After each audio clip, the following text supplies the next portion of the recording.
All right. So today I want to talk about a lot of shit, actually. Like fucking so many things that we gotta talk about. But first of all, and as professor, just this morning, it's 7 a.m. in here in China right now. Sent me a bunch of links to like videos and stuff about like Chinese education and Noam Chomsky doing a lecture on education as well. I didn't watch that one, but I want to say like I have something to say about this education and the fundamental principle that lies behind it. So I made a Chinese friend recently. It's not a friend.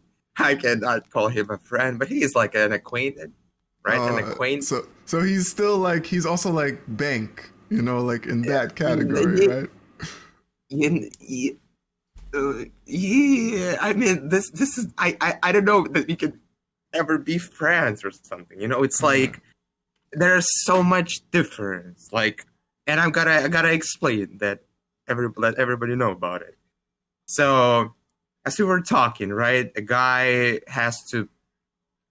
he had to pass an English exam, like Chinese English exam, and his listening, he said, it's not that good. And speaking, of course, and he's just like, yo, and I, was like, yo, man, I can help you with that. No problem. The first day, it's cool, man. So, we just got together like on Friday, and we had a nice 2 hours long session of just talking, And I just realized the core principle, why it's connected with Professor's message today, is about the core principle of Chinese education system, and that is exams, right? 考试. And from one point, I saw this despair and tragic in all of it because people, they know just that, how to prepare for an exam, how to make it, how to nail it, and anything else don't matter. To me, it was such a revelation because I was just like, yo, life has so many colors in it, like you can do this, and that. But at the same time, I realized, like, hold on a second. He comes from a poor family and studies in Jidan University. So he has a chance to really change his life, because unlike in Russia, this system does work from Confucius time here in China. They can go for like a governmental position, be I don't know, gonna serve for his country, and which is fine, which is great. At least he can bring happiness and welfare to his family, and I would call it happy life. But at the same time, I was just like, yeah, they're not happy. Students are not happy here about it because it's such a pressure. They go, oh, we have a lot of pressure on us, man. We have a lot of pressure. And I can understand that. You have like 1.5 billion people. How are you going to provide non-pressure for every single one, For every single, for those who don't have this pressure, they're not in this university. So it calls back from this old topic about preparation for exam and my example of being preparing for a calculus class, and another guy didn't make it at all. And if you're gonna zoom out, right? If we can compare it, like, oh, maybe you can do this because you have some special skills or something. You just are more accustomed to this kind of education. But at the same time, dude, if you're gonna zoom it out, I'm gonna call back this example of stepping on the court, basketball court. If you step in, it means you're ready to play, right? So you step into Chinese education. So it means you're ready. Yeah. You prepared for every single punch. That's right. And I was just like, if you cannot cope with this shit, you're out. Studying for free. I have to say, China is paying for shit. Mm-hmm. That's the whole difference, And you say you cannot cope with it. A simple, for foreigner, Chinese calculus. For a foreign class, no Chinese students there, only foreign, students. That's it. And I was just like, yo, that's right. And maybe We gotta look at this from like this perspective, from examinatory perspective. And I like this mindset because I test myself this every single morning. Fuck, hold on. I wake up, I take this fucking cold shower, and every time I open the faucet, it's like, all right, test yourself. And surprisingly, it hits you like you every time, you know? Like, But man, everybody's gonna say, "Oh, cold shower," but it's Russian, you know, it's normal. gotta go, no, man. Yeah, like bullshit. Russian, man. Yeah. It's like, yo, IQ or like race, the same shit, you know, Russian, American, Chinese, same shit. You like cold water is cold water for every single one, you know? Yeah. So my point, I just want to finish it, right? I start to view this life as an examination every single time, you know. If you don't make out with a girl, you failed, you know. Why you failed? And then you gotta do a reflection on it. You cannot just stop and sit and think about it. And professor was pointing like, oh, we gotta gain some philosophical knowledge, you know. And I was just a philosophical point of view, you know. You have to like disattach from it and look from a broader perspective. And to me, it's like, yo, dude. And he had like 2 days ago, I destroyed this guy on the point of like, so it's a long story short, man. So he made some decorations adorned like his laboratory, right?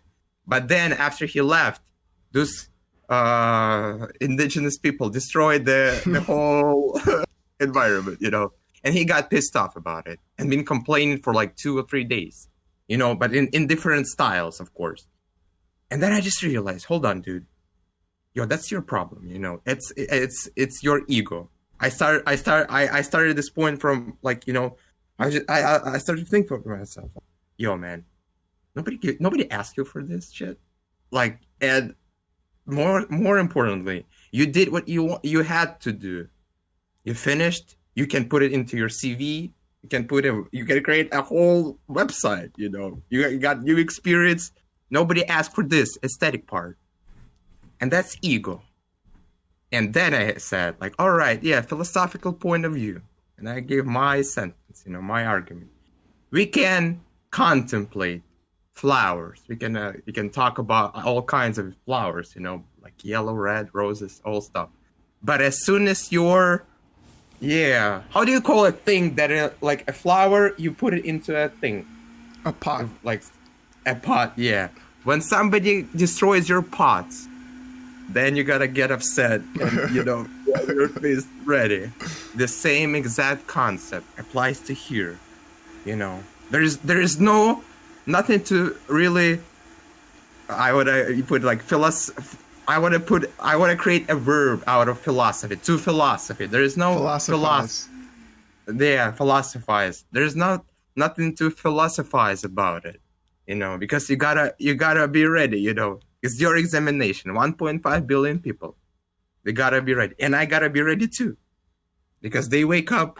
I had a workout in the rain, and those people I saw Chinese going to the like, you know, like running court, you know, like playground, all in rain constantly, you know, crowds of people going, and I'm being like pushing the weight outside. So I was like, that's an examination, you know.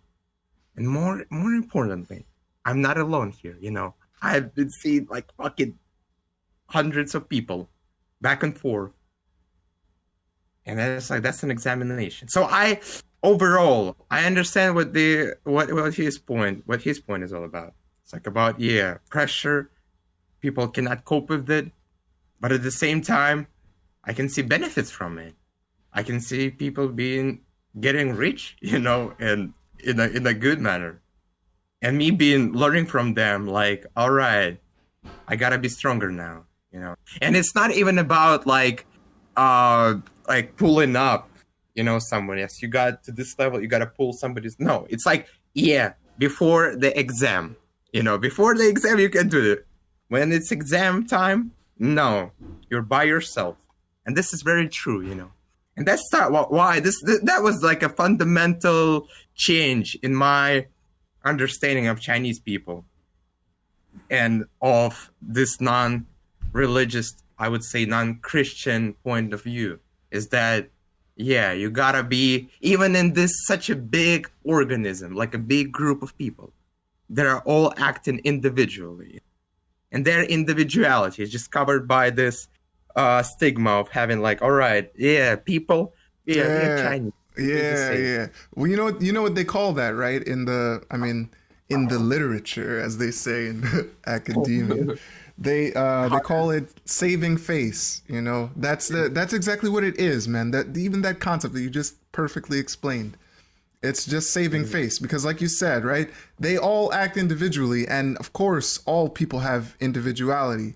But the Yeah, Eastern philosophy is that you don't show that individuality on the outside to everyone. yeah, You know, you exactly. put on a face, as they would call, like, you know, one that's acceptable to whatever rules of the culture is, you know, like Yeah. China's And cultural rules. that's very tricky because as we know from the Sichuan opera, how they like change the mask, Yeah. that's exactly right. And that was also another point about Guy talking, oh, but we're super close, we're not that open as they like to call us, open foreigners. But when they talk with us, with open people, they become open. And to me, it's like, yo, why can't you be open all the time? Why do you need to switch constantly this mask? Uh, Because at it's some point you it's would culture, have to. but this is the thing. This is at least in this point in my life, the only thing super interesting to me about Asia is like, yeah, I want to see how they're going to deal with this new world because as we can see, there's a lot of migration, there's a lot of interconnectivity in the world now, and this whole their way is not going to stay. You know, it's not going to stay isolated. It's not going to be able to insulate itself, I think, That, going forward. So that's what that's I'm a waiting. good point. That's what I'm But waiting to at see. You know. but at the same time, we have TikTok.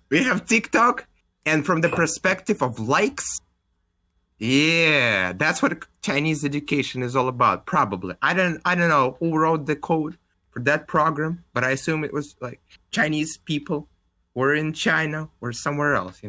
At least they made a good algorithm that even Americans say, yeah, that's fucking right, but if you're gonna just take this one, or like some aesthetic philosophy, or like some, like, oh, flowers nostalgia or something. I'm just making this up, but like, yeah, you're gonna be talking about flowers, philosophizing, all this stuff, or you're gonna have TikTok with this constant swiping faces. TikTok gonna win, and that's the whole power, man. The power of this world. Likes, all games. But yeah, I was like, I attended a class, sociology, and that professor was like, yo, can you imagine you have so many Chinese people outside overseas? That's insane, man. I go to Germany, I can see tons of Chinese, from all different regions. And to me, it's like, yeah, that's welfare. My granny, like old people, as grannies, like about their like 50s. Whereas my granny and like grandpa has to save money and count for like, where is discount now to get and buy some food. That's what I do as well here to save some cash. It's not like something really hindering me from doing things. It's just like my way of living. I try to be budget. Yeah, but but that's the point. but That's the point. what do you mean about the professor saying about the Chinese in other countries? Well, I didn't get the connection. The connection is that he rose a point about like there is some problems in this education system, and we don't know how to solve it. How to solve this problem. What kind of And problems? I mean, like people being overstressed, people being depressed, jumping out of windows and shit. And at the same point, it's like, yeah, that's right, that's super sad. But at the same time, you see, I'm not gonna mention, but because I'll be on record, like some people been studying in Scotland and scholarship. the same exact coin, just like two different size. That's also a Chinese education right there, you know. So I don't know. Like I understand, but from just my personal opinion, to just kind of sum it up, is like I don't know how to solve this problem. I think system works for now. Yeah. In the future, well, I don't know. They made TikTok. TikTok is blowing up. America is banning it right now. People are constantly looking at this shit. That's good sign. We want to create this kind of project as well. We want people getting, oh, fuck, contrast. Yeah.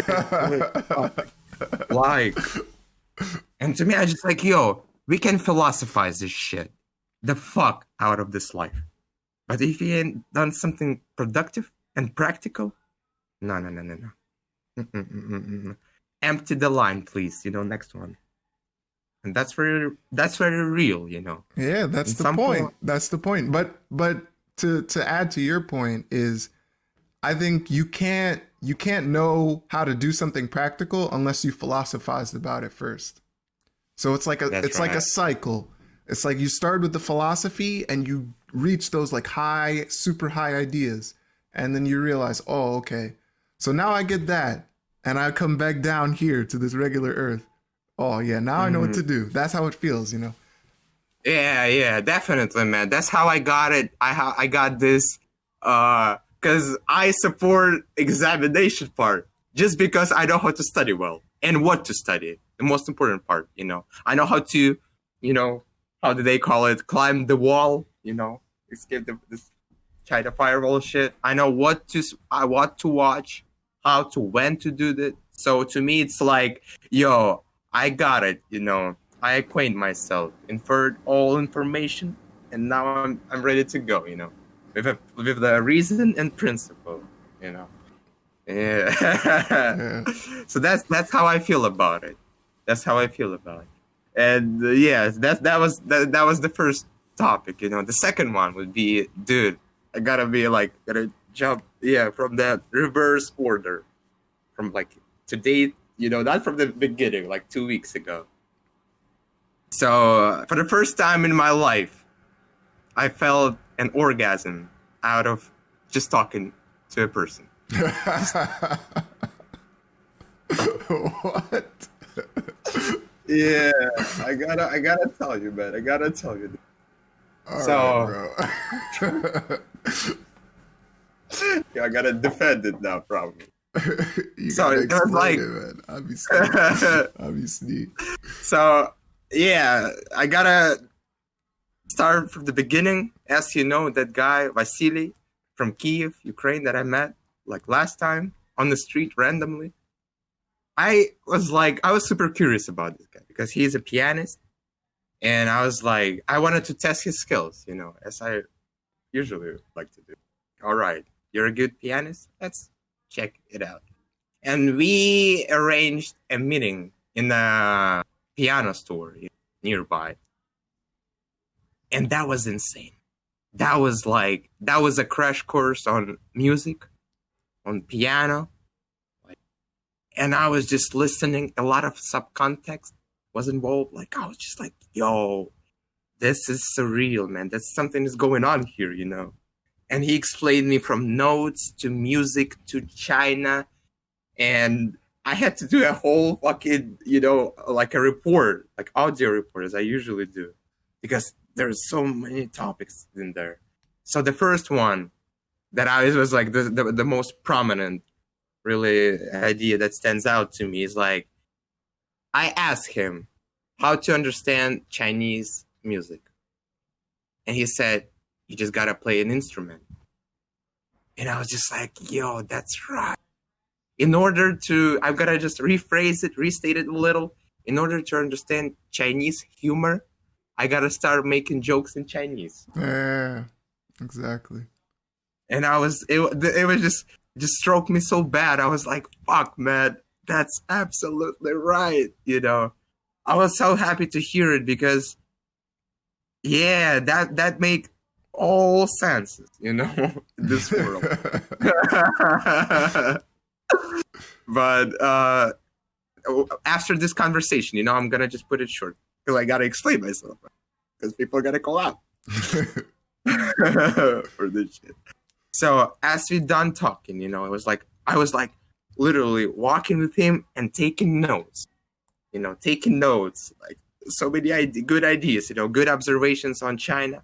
That guy taught me, by the way, how to study Chinese characters and do not really see it so like super serious, you know. It's so you gotta stay cool, you know, chill pill, because nobody gives a fuck, you know. Yesterday in the gym, just a short story, like 2 guys just came up to me and was like, yo, can I add your WeChat? I was like, why? It's like, oh, because I heard that you're speaking Chinese is not standard. And I was like, standard, man? Dude, the half of your population speaks unstandard Chinese, you know? What are you talking about? Yeah. And that's exactly the whole point. But after we done talking with Vasily, I was walking back home, you know. I put his music, you know, Baroque. And I was just relaxing for 3 hours, just like listening it. And then I started to feel it. I felt it, what I have felt from performing a sex act, you know. I was just like, I stopped for a second. And I was like, I was so happy, you know, endorphins in my brain, like jumping back and forth. I was just like, yeah, I know how it feels now. So for the first time, you know, maybe we had it too, you know, I was not really, probably not sensible enough to kind of catch all of this, you know, inward emotions. You know? So after this conversation, like 10 minutes later, I was just like, yo, I need some water, probably. I just need some water. Had a sip. Boom. Exactly. That's what I want to do, you know. That's what I'm gonna be like. This is my new drug, you know. It is super addictive because the level of conversation, you know. By the way, that guy also taught me how to cut somebody off as a person speaking, because like he once asked me, because as you know, man, I like still to cut somebody off right at the middle of the point, and he was just like, yo, you interrupted me for what, man? And I was like, yo, no point in interruption. That's right. It was like, go ahead. And from that time, that exact rebuke to me was like, yo, that's right. That's right. You know. So yeah, to just make sense out of it, I want to say that I'm gonna be pursuing this new realm. I want to be a good communicator, you know. I want to be a good, what is the word? Medium. I want to be a good medium, you know, through which people can. Oh, yeah. No? Yeah. No, it works. When you follow it up. Yeah. Through which people can get some information, take something out of me. Yeah, exactly. Like a conduit, you know. I feel like I learned this word in Russian too. What is the word? Conduit. I don't know the word. It's like I can't look it up right now, but like it's like something. It's all right. First of all, it's an electrical scientific term. It's like a thing that electricity goes into it. Conductor, проводник, yeah, проводник, yeah. All right, that makes sense. Exactly. So that's what good communicators are, and a lot of people don't realize that in society because they don't understand the depth of communication and how it works.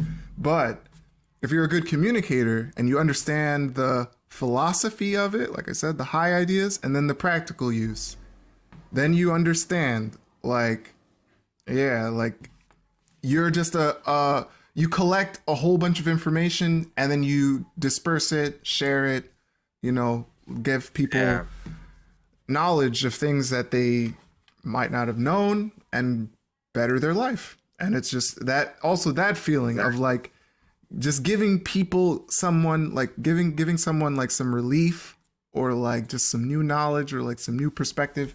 That feels good. So that's like a happiness also. And I want to just add something. Knowing the style of how my new acquaintance studies, you know, how he gets information about not just the subject he studies, but all things around him.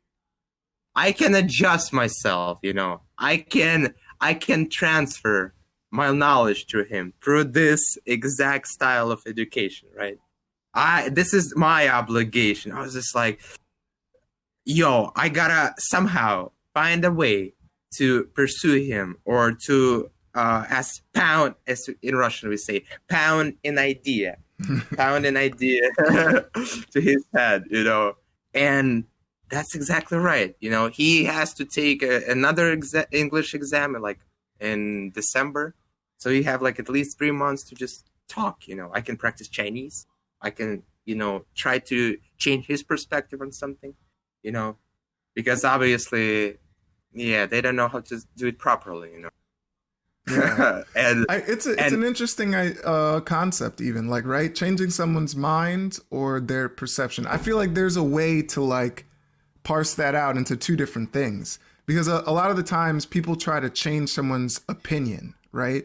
And that's a no-go. I never try to change someone's opinion. If someone says something that's not a fact and they're stating it as if it's a fact, then I'll say something. But if it's clear, they're from the beginning, they're oh, in my opinion or in my perspective, this, and this, then that's something I can change, because then they might give an example and I'd be like, but what about this, or what about that? And it's I'm not trying to change how you came to that idea. I'm just trying to broaden it, and maybe from seeing a new angle, you might change your idea. But in the end, you chose to change it. So that's also a communication skill. It's or a guy didn't realize it, or hasn't realized it yet. Yeah. Also, time also plays a big factor, right? Because some conversations have an effect on people later, and who knows how much longer. It could be a year from now, and then you get in a situation, and then boom, your memory just triggers, and you remember somebody saying something like, "Oh, you should," and then you're like, "Oh, exactly, I get it." That's what I read. Yeah, exactly. It's a nice way how you paraphrased me. But it works, man. That's why I remember. I don't really care about names. It's and unless a person has told me something interesting, like a story, we had a profound conversation, and there's an explanation for that, and I found it just yesterday. So I have a pair of gloves. Got to show you. Yeah. So this shit, I use it workout. I put it so it's protects my calves from it's just not a pleasant feeling. Yeah. So, and I was I didn't take my gym bag with me, so I had to find a way where to put these gloves. Because I this penny bag is small, and I usually put a wallet and a phone there. So it's it was not a place for gloves, Yeah. I'm just laughing because you should have just said Barsetka. It's just way cooler. Barsetka. All right. Yeah. Yo, some words I've got to substitute. Yeah. Please. I probably will do it too, As I'm getting better, it's Russian. Yeah, that's right. So, and I put them on my bed, bed, and I was just I forgot them, As I reached to the gym, I was in there. I was yo, no gloves, and from that time, I was just yeah, exactly right, because when I was in the room, I was just yo, I don't know where to put this shit. It's just not in my pockets, not in my barsetka, nowhere. There's no place for it. There is no place for it. So it means you don't really need it. I had a great workout yesterday without these gloves. So, yeah, that makes sense, right? Unless a person has said, or we're in a conversation that, as you know, the way I learn things, I want to put a name of the person and the quote. I don't really quote famous people, because my life is also interesting. I quote. That's a good line. That's a good line. Oh damn, that's gonna YouTube is gonna love that one. Fedor Yeah, 2020. yeah, that's right. It's like, dude also put some interesting quotes. Like, yeah, like, so yeah, my life is interesting, and it's just like, yo, I cannot just say a quote without a name because there is no shout out, right, to that person. So that's how I remember it. Like, I remember face, of course, even like better than other people do because they might not recognize me next time we meet, but it's fine. But as I like, now it's perfect quote and I can use it, it's like in my arsenal. So yeah, this is just my way of learning. And it's exactly the same concept of how I should put my gloves, where like, oh, in the back or like pockets. Yeah, so what do you think about it, man? Do, About where you should put your gloves? yeah, no, I mean, like the, the whole point of remembering names is Oh, like, well, yeah. I mean, everybody remembers things differently too, right? Because, like, I'm really good at names, and I think I'm really good at remembering names because I used to love so many stories, like books, when I was a kid. mm, And so, from like reading all the time, it's like I got used to names. And, like, kind of like what you said is like, unless the person said something memorable, then you can't quote them, you can't put that name in front. So in a book, that person blah blah blah blah yeah, said is always there. So for me, that's like I got used to that. And then it started from that, I would say, and then it's like it grew into like the world of, like, I don't know. When I was a kid, I used to act out a lot. I try to be like the center of attention a lot. So oh yeah, the so it's soul of the like, company, soul of yeah. the company. Let me say first. So like from doing that constantly, it's like I was building this kind of character of like I want to be a popular person, but to be a popular person, I have to remember all the other people who are Well, in the characters. in the Yeah, like yeah, wow, in the cast of characters, like in a story.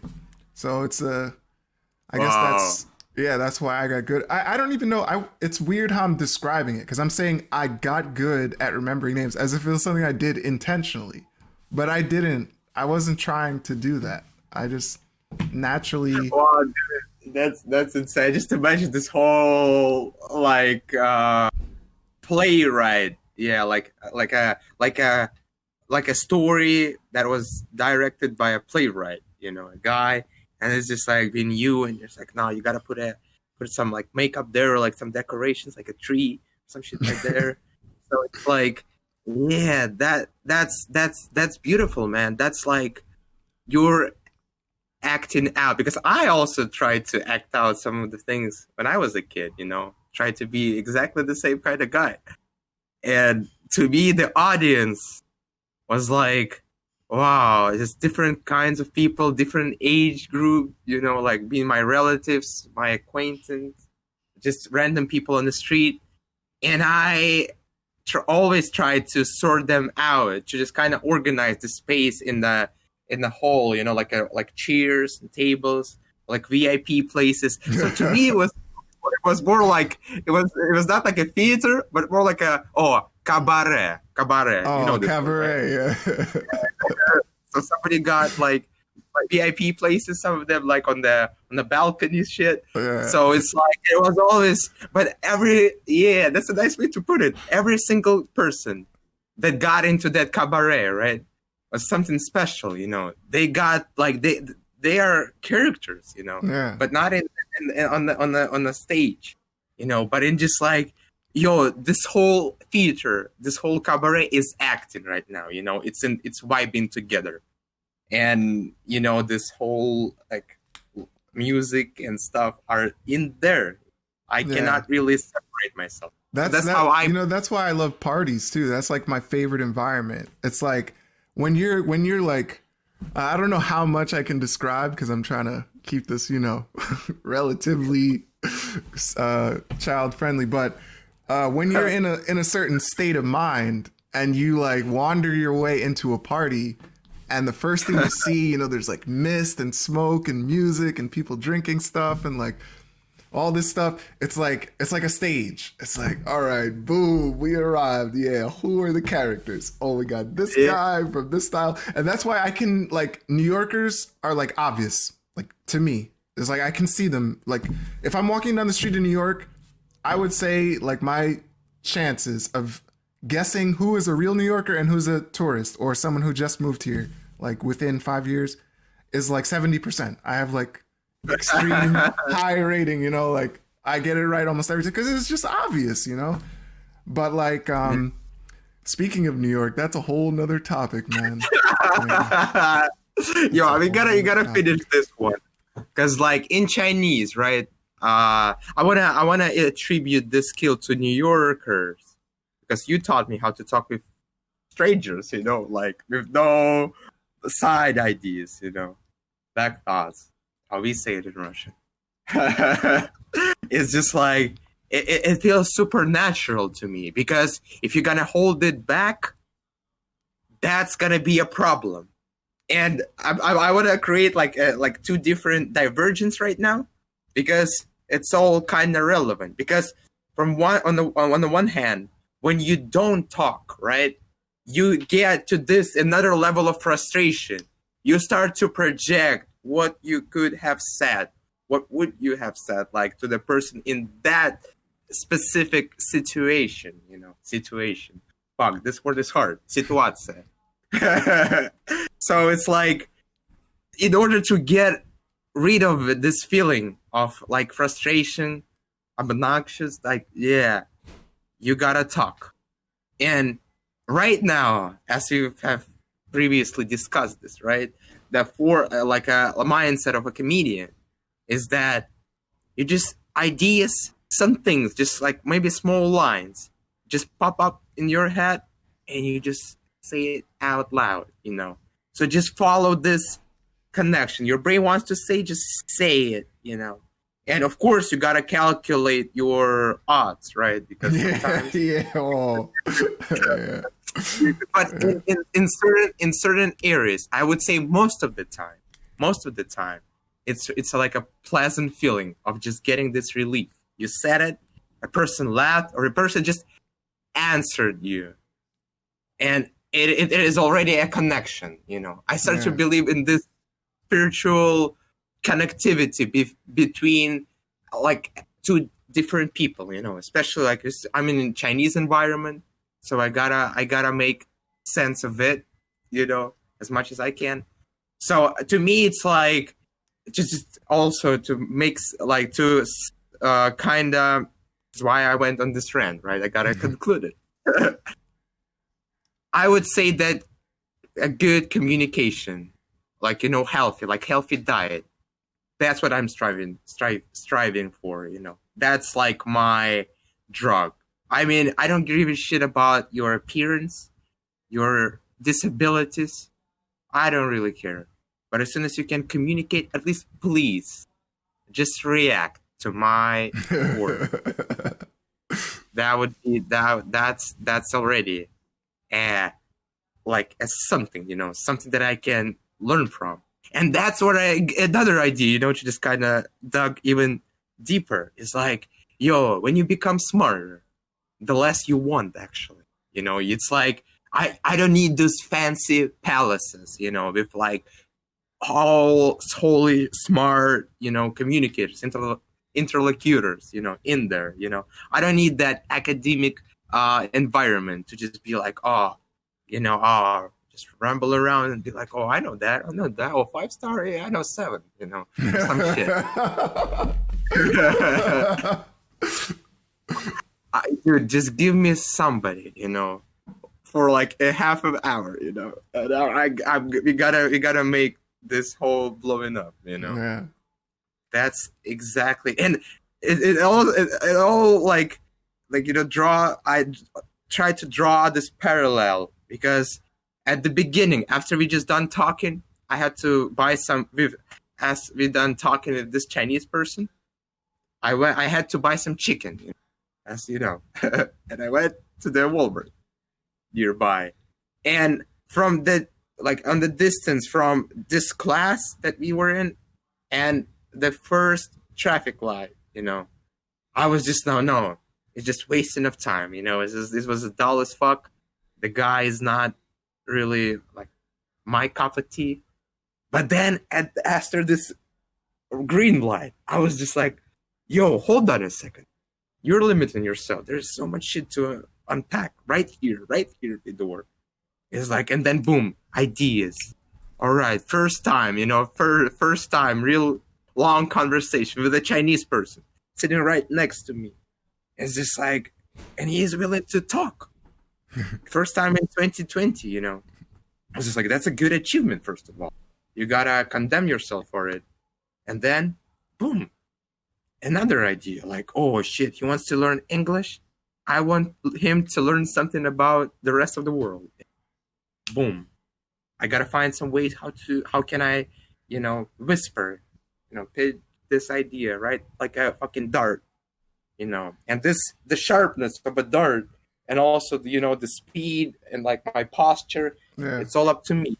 I gotta work on this, Yeah. And I was just like, yeah, the last point, man, because I was like on my way, I was listening to an audiobook, and like that's actually a Buddha's way of teaching, like people need different definitions, different explanations for shit, because like depending on their like ability to absorb information and their knowledge and shit. So I was just like, yo, you cannot demand from this guy hell of a lot. He won't get it, or he won't just give it to you. So you gotta find some other ways. And it goes to the whole general perspective. So do we really need discomfort, in order to learn, to gain something? Or it's just in this fucking crisis, whether it's like a lot of pressure on you being put from outside, from your parents, you gotta do some exams, or put like a pressure being put from a friend. Let's say like, yo, Fedor, you gotta improve your communication skills, your language skill or some shit. Yeah, or like, yeah, find my way here in China, how to learn this language more efficient. So I've got to advocate for this shit, because I don't think we need this whole comfort, because comfort makes us weak.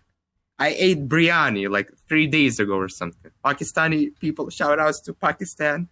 They fed me, But after, I was just like, no, I'm not going to do my shit. I just want to take a nap. Because it was so good and fulfilling. So I got suffice of it. I was like, yeah, all right. And then I was just like, no, Fedor, that's fucking bullshit. I don't need discomfort, I can eat cold food, straight from the fridge, in order to stay this, like hungry, for something else. So that's the whole point, I kind of ran this up, but yeah. And I forgot what was the initial point. So something no, I got it. I mean, something about comfort and China and yeah. There. Why? No. You. It was clear when I was listening, but if I have to explain it back, I can't do it.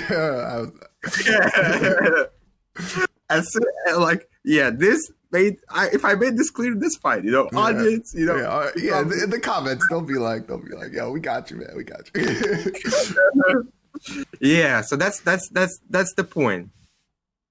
All right, so that was about. Oh yeah, exactly. Orgasm. I just need some. Yeah, I found this inception. I found the inception of it. So yeah, I just need somebody. I felt this pleasure of having a good chat with someone, and a lot of ideas. And back into that store, a piano store, he after we talked, we were about to leave the place. And this guy started to talk with a receptionist. There was a girl sitting there, also a musician, played some piano stuff. And he made this strange dialogue, at least to me, There was like a play as well, like a theater play.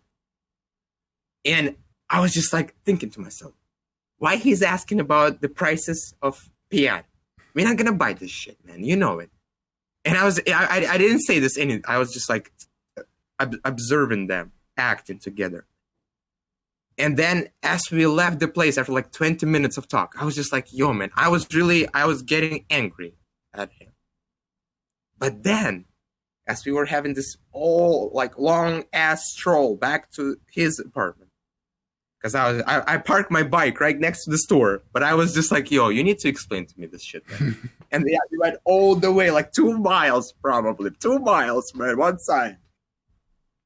And 2 points that I want to make. First point, when you get angry, it means you don't understand something. Or I don't understand something. That's the first point. The second point is that, China has its culture, some weird culture. Like the act that those 2 people performed in the store was a cultural aspect. The way he treated her, conversation, faces being given, like go and fro, right? That's like exactly the point. And I was getting angry because I didn't recognize it, I didn't understand the whole play. So as he was started, I like, because of her boss, you saw him sitting there. So he was like, all right, noticing her acting, with a foreigner, he was just giving her some credits, because we played in the store. And to me, it was like, yo, dude, you're right. Absolutely. And I was like bitching about it, in my head. But it turned out to be my misconception, my lack of knowledge, the dearth of experience, beneath my belt. That's right, man. So that is a good conclusion of this whole story. So I learned a lot. I felt this, the level, because at some point where I can escape my skepticism towards them and be like writing, it's like happens with like a bunch of people, you included, of course, professor and this guy. Because, a lot of different contexts all make sense. Wait, which guy? The Chinese guy or Vasily? No, Vasily, yeah. Vasily. Of course, man. Vasily, man. But What is your Chinese friend's name? I don't know, man. Because these people, they're so weird, man. They put some fucking nicknames. Yeah, I know. Yeah. And that really pisses me off. So you forget. Yeah, I know. But that's the thing with Chinese people also. It's like they don't put this strong emphasis on their name. It's like... Yeah. Or maybe he didn't tell me something interesting. That I was just like insistent. Oh, what's your name? All right. Yeah, I gotta comment on this, man, because it's actually super interesting. This kind of concept in animes, they also have it. Like, I'm gonna try to explain this. So in anime, there's this kind of like trope, which means like a motif or like a theme that they always do, where like there's 2 powerful characters and like a whole bunch of not powerful people around them. And so like all of the ones around them, they just ignore, or like if they're in a battle, they just kill them easily. And then there's going to be one guy that just stands out, like he's too powerful. And they're like, and then they stop and he's like, yo, what's your name? It's always like so epic, it's like, oh damn, that guy's kind of good. Yo, who are you? It's like this question, like when you ask someone their name, and I actually thought about it a lot. And it's like, yeah, that's right. People in general talk to people all the time, like just randomly. But that question, to ask someone their name, that's like a level ahead, that's like another step. I think that in the past, that was actually a thing, like I would imagine this in samurai community, like, oh, what's your name? Like, no. That's exactly how it is. It was, I mean, we still have it today too, in gangs, like in some parts of the US and cities. If you go in the wrong neighborhood and they go, yo, what you doing here? And you don't answer that question in a very specific way, you get robbed. But like, it's the same kind of shit where they might say, oh, yo, what's your name, yo? Who are you? And if you don't Yeah.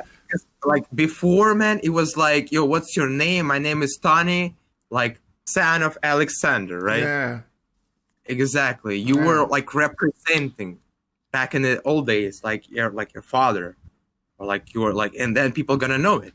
And yeah, then we just kind of went from that to, like last name, yeah.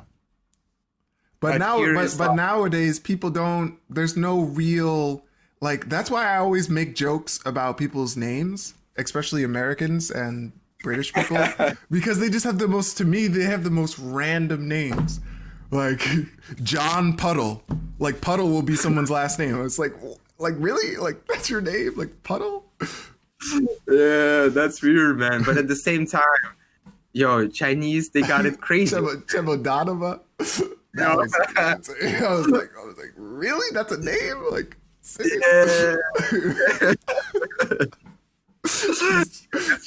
she's just a bag? Like, that's right. Yeah, right, man. She get lost in Finland. It's crazy. Like, I don't get it. I mean, but I do get it. But it's just. But it was. I think it was like, if you gotta look at this from cultural, historical aspect, I would say that when it was like, like a trade going on in like old Russia, Rus. It was like kupец, like a trader. We have like a торговец, kupец, just like different ranks, among them. So I would say that when people start to trade and somebody left their home and they were like, yo, what's my name now? And I got this luggage, Chimadan. And from that moment, it all got spread out to that. Oh, damn. Yeah, that's interesting. I mean, I would imagine this, like, why, like, oh, all right. No, that makes sense. Probably Pushkin. Yeah. I would say he was not the first guy was named, but he was just like the one who stood out for the last name. So to me, it's like, in China, they have like, but they did this on purpose, man. They like go on a dictionary and find some crazy characters, mix it together, then it has some meaning.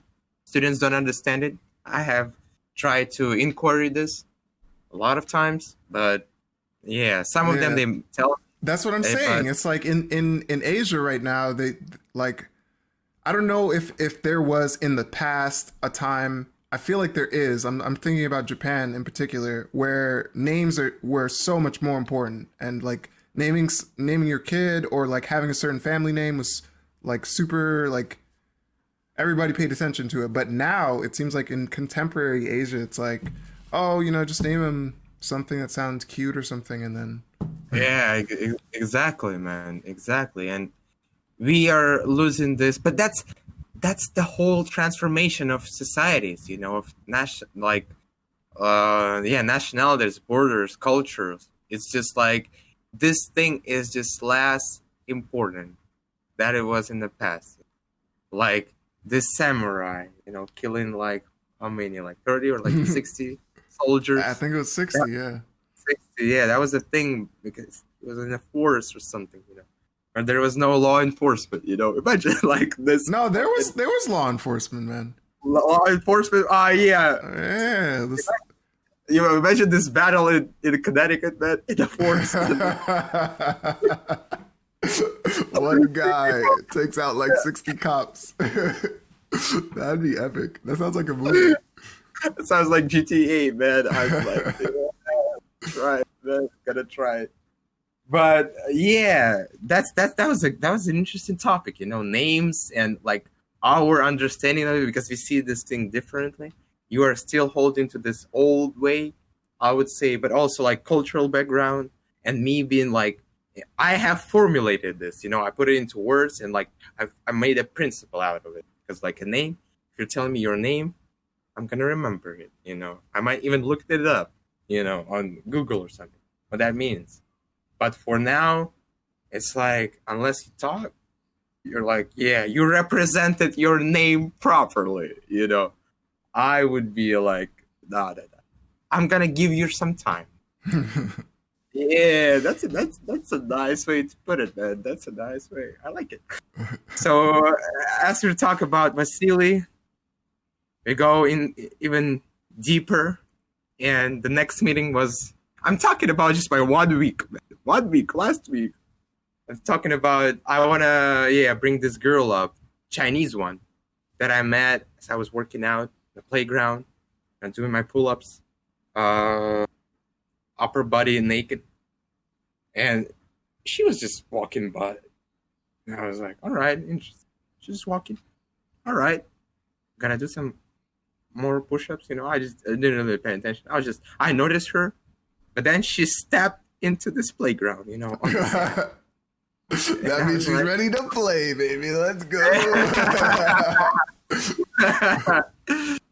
And then we started. I was just like, hold on a second. She wants to compete? No, she doesn't seem like that. And I just started, what are you doing like at 6:30 in the morning here? It's like, I want to have a workout, like a light one. I was like, all right, what's your major? English.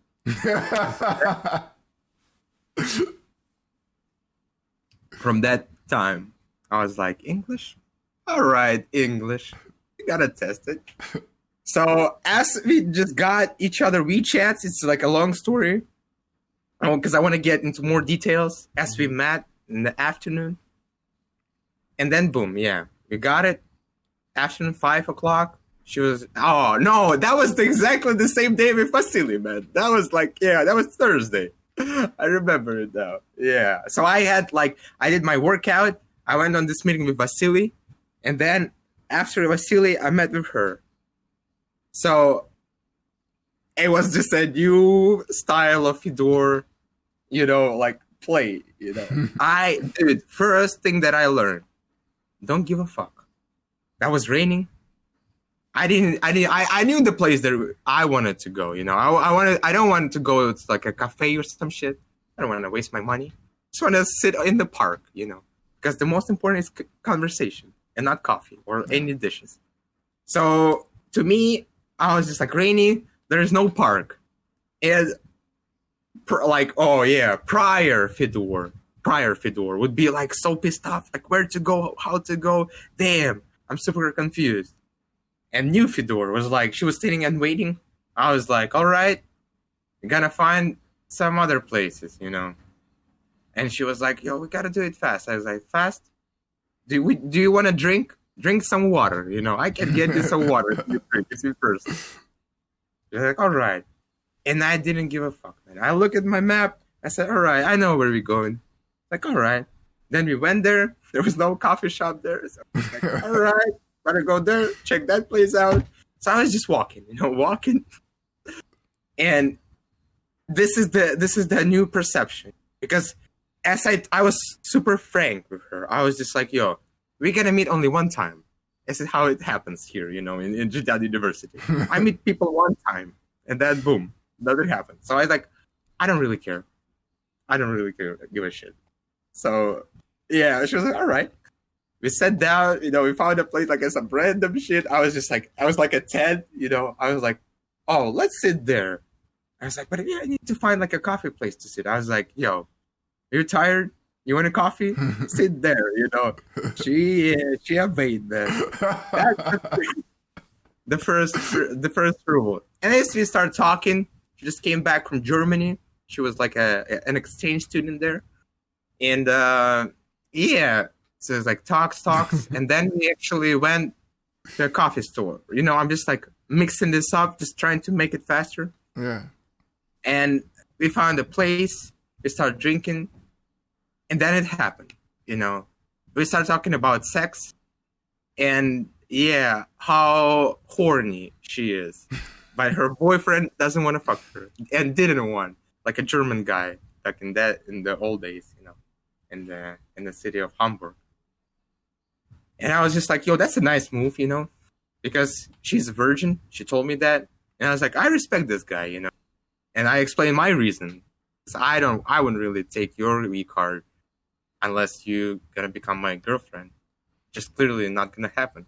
But afterward, I didn't say that part, But I I was trying to make sense to myself, you know. Bro, you're too funny, man. Keep going. So we started like talking shit, and on the way back to my dorm, to like like the place that I park my bike and stuff. You know the place we were in Zhejiang. We were going to that place, to this international dormitory. So she asked me this. Yeah, she was asking me questions. What is the best place to fuck? I was like, my dorm. It's like so super obvious. But I was just like, I was given this it was like, all right. I didn't give a fuck, dude. I was just like, my dorm. She's gonna walk away from me. And then she hugged me. Wait. Before you finish, man, were you ready for the slap, though? Like, boom, like. Yeah, You I mean, ready for it too, right? Like, yeah, I'll take that, man. Take the dude, slap. I took this fucking self-defense class that even if she was about to punch me in the balls, I know how to put my dude. So as we, got to the destination, she hugged me 2 times, man. 2 times. And then I was like, all right, see you next time. And that was another I in my head, as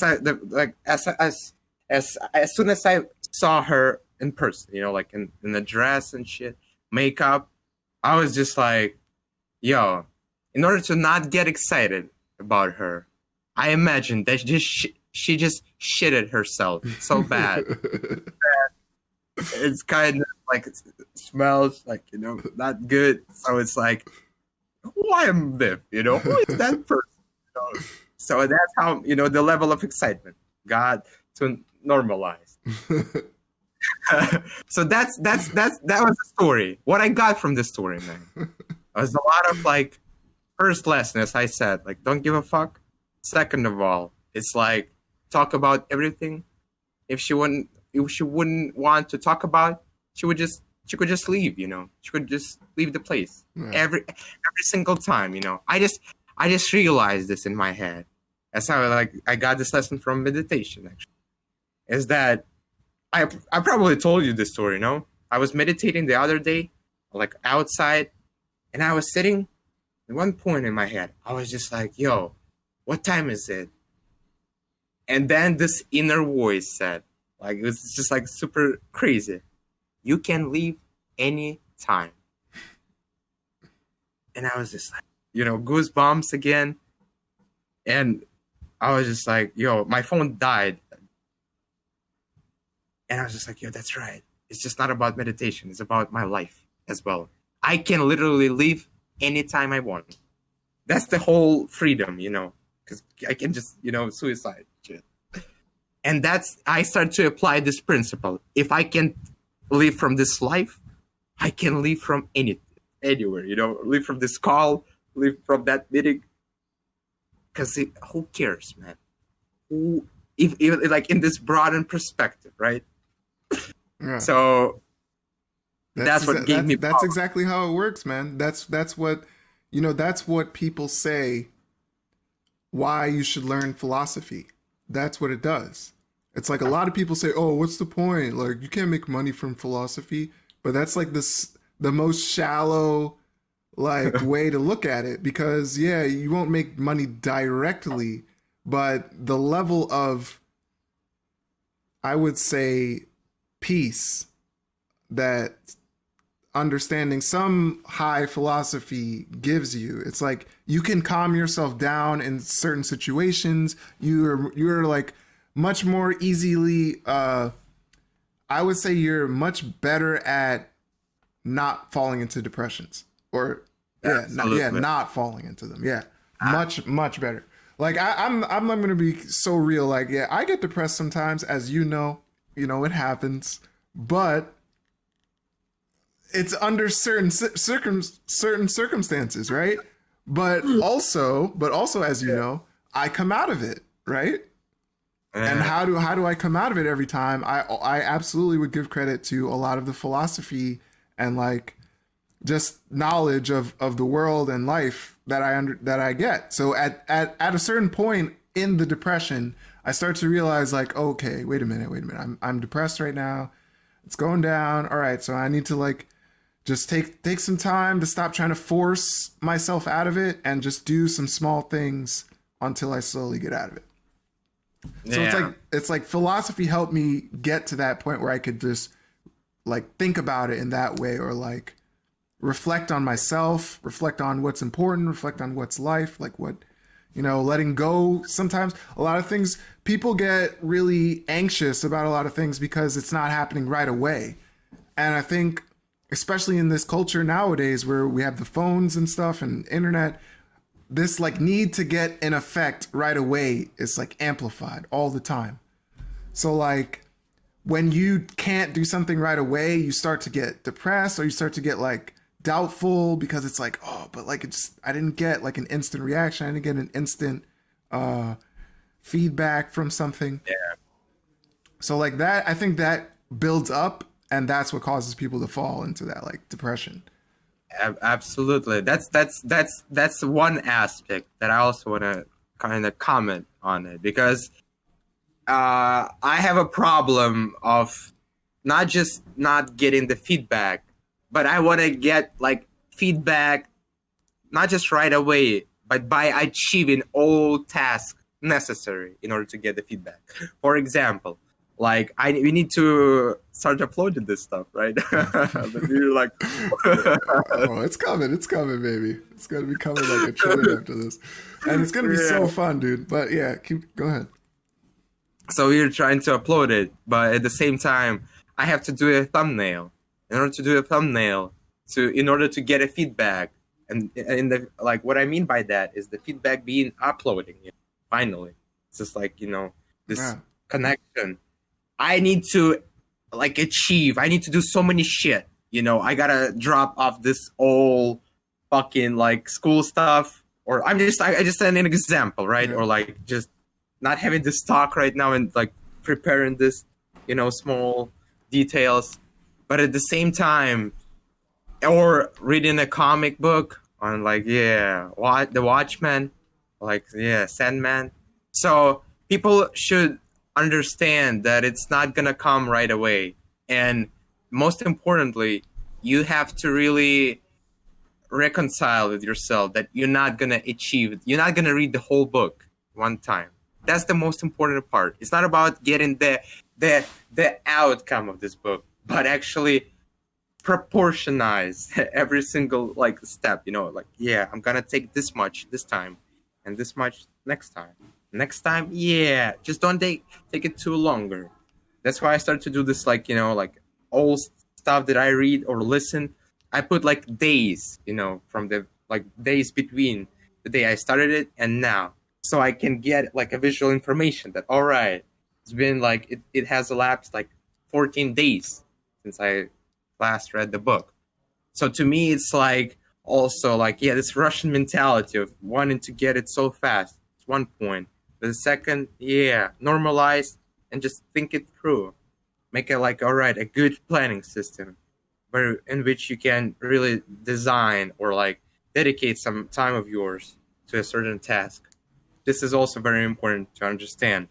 And also like falling into depression stuff.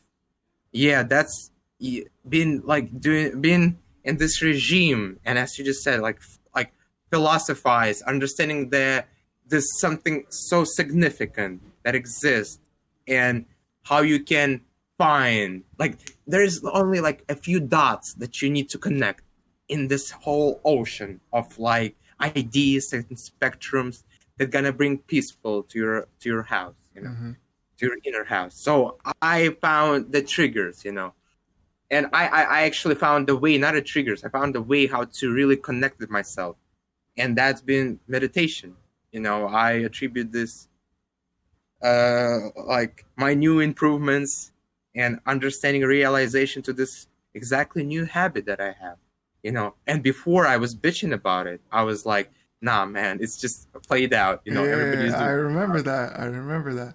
But that's the Yeah. thing. It's like I knew, even when you said those things, it's like I knew like over time, as I told you, man, time, that time in general is so powerful. You know, that's the most cliche one of all of them. You know, time, Yeah, time is but undefeated. they're true, man. There's like a unified knowledge, like, but not meditation doesn't help everyone. That's another problem. Ilya tried to meditate back in the old days, like when he was an athlete, he was like a runner, and when he had some bad times in his life, he tried to meditate, and and that even made the situation worse. And well, I'm not Well, gonna. I can't speak for Ilya, but all I would say in response to that is meditation is whatever you make of it. Really is. In the end, it's like you have to meditate with a certain goal, and it's not going to be the same for everyone. So whatever he was trying to do, I guess it just didn't work for him. That's Yeah, the way I see it, I guess. that's a good way to put it, and I agree. You know, because my goal, it's more like, it's not a goal actually. I try to cultivate a habit out of it, but now it's like, as I realize the power of it, and how it had affected my life in the past and now, it's like, yo, I cannot get rid of it now. It's like, like a part of myself.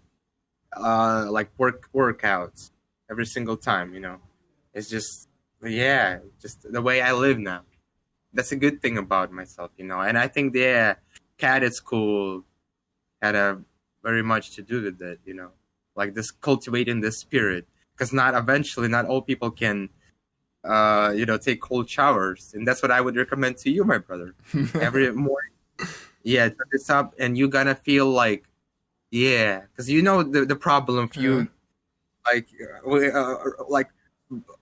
rebooting yourself Yeah, from. yeah. My morning. Oh boy, man, don't get me started.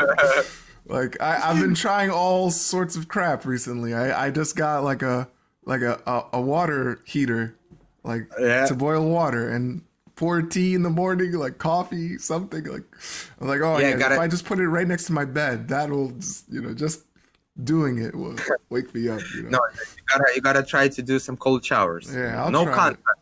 Yeah, tomorrow we're gonna wake up, put it on. I'm just Boom. scared though that I'm gonna scream so loud that my mom is gonna be like, "What the? What's going on in there?" You're. You gotta be, yeah, but your mom gonna be surprised. See you like, How cold are we talking about, man? Like how cold? the pool, like The the coldest? opposite. Yeah, the coldest water, man. Yo, you're crazy. I like. Here's the thing. Like, if it was like a pool, yeah, I could do it. Just ice, like really cold water. Just jump in. All right. But like the shower, oh man, because you gotta step inside. Like Yeah, that's it's right. It so much closed from harder. behind. Like I much rather like anytime I go to the beach, I jump into Yeah, the water. I don't walk in because I just want to yeah, get the shock already. exactly. And that's gonna be your shock, man. That's like our body cells get different shocks. I realized that how sensible my body is actually. Like, different parts, like for like my backside gonna be affecting more, or like rear, like, like, yeah, lower back, Lats. Yeah. lats. It's just like, wow, super. And I don't really get addicted to that. I cannot get comfortable. It hits every time. It's like there is no tolerance included in. So I stepped in, and I started to think to myself, like, oh, maybe not actually, no, no, no. And then I pressed, like, as by the time I'm thinking about it, I already pressed the bottom. All right, boom, no time to think, and it cools me down immediately, like all shit, especially from the gym, perfectly. This idea, man, this So wait, idea all of, right, all right, last question. Last question. I'm sorry, but how yeah. long? How long in the shower? Oh, it's like 3 to 5 minutes, man. All right, cool, cool. It's not, yeah, Because you but you remember when we were in Vanya, Like I Yeah. wanted to stay longer, you know. I could take that. That heat, yeah, heat I could take, but cold is another challenge, you know. But the point of taking cold showers is you take them every single time, man. When I like after the gym workout, take a shower, yeah, put some soap in my body. I have to clean it out with cold water, man, and I have to stay there longer, you know. And at a certain time, you know, after a certain time, you start to really enjoy it. That's the crazy thing Yeah. about it. Yeah, Like that's true. I believe you. I believe you because actually I remember there was some country I was in. I think it was Fiji actually, where we were in like villages and we didn't have, you know, hot water. So I had to just take, you know, some cold showers It was for Thai, like probably. Thailand, no, probably. no, no, no, no, no, no. Thailand, No? we were in a city. Oh, you mean when we went to the monastery? Oh, yeah, Yeah. yeah, yeah, yeah. I don't even think I took a shower for like a week, like dead ass. I took a shower. I don't think. Yeah, Yeah, did we? Oh no, no, no, no. There was a shower. Yeah, yeah. I think they had hot water though. Actually, like it's crazy. Like in the Thai villages, yeah, they had hot water, man. Surprisingly, no, They but heat it they probably from the sun. no, no, no, no, no, no. They have like irrigation systems. Like they're at least where we were, like the village that we were in, it wasn't like so like undeveloped. It was they have their Yeah. ways, you know. I don't know how to put it. It's like it's not like No, I understand, man. I yeah. like probably build this irrigation right, like sewage right next to Yeah, just like the some mountain. some kind of system and they had hot water, Yeah. you know, from in all showers. But But yeah, this idea was given to me by that Uzbek guy.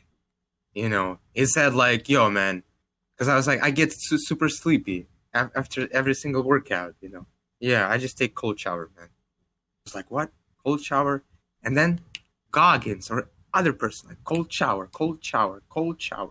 yeah, The goggles. philosophy of taking cold showers. Like I've been taking it like for 2 years or some shit. Only cold shower. And I was like, yo, That's now it's crazy. time, you know. So Now wait, it's wait, time. wait. So yeah. So what actually is there like a scientific benefit or it's just all feeling? I don't know, man. You gotta watch. I gotta send you the link, All you know, right. if you want. Yeah, But yeah, yeah. I Send it.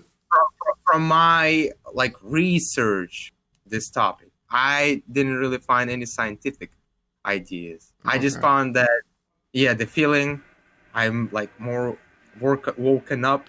I feel better. I don't want to sleep after my workout and it's fine, you know. And and it actually became a clue to me because I do meditation before eating and I do it regularly after the cold shower, you know, because it's a technique. Like I gotta open my chakras, you know, put some Yeah. cold water into your like belly and your lower back, you know, it's chakra, and then you have to put some cold water on like your forearms and legs. But I was just like, yo, The it's just main I fucking thought the water. main chakra points on the arm, I thought it's like your main joints. It's like the wrist, elbow, shoulder. No, chakras is in here, man. Yeah, It's go like no, there's many chakras, man. There's like yeah, it goes all straight down, but there's also it spreads throughout the body too. exactly. So that's why you should take cold showers, man, because it's like you gonna take it right away. All chakras gonna be like, holy fuck. Yeah, and actually it just helped me to overcome this every time. Like I'm gonna postpone it, no, no, no, put it off. No, I'm not gonna do this. It's like once I start to think about doing something later, I was like, no, no, no, no, no, you motherfucker gonna do it right now, you know. And I sit and I do. So it's just yeah, go get style. I like it. So that was the point of taking cold showers. And if you want to really try to just some crazy shit, you gotta try it. You won't Yeah, die yeah. from No, it. I'll try it, man. I'll try it.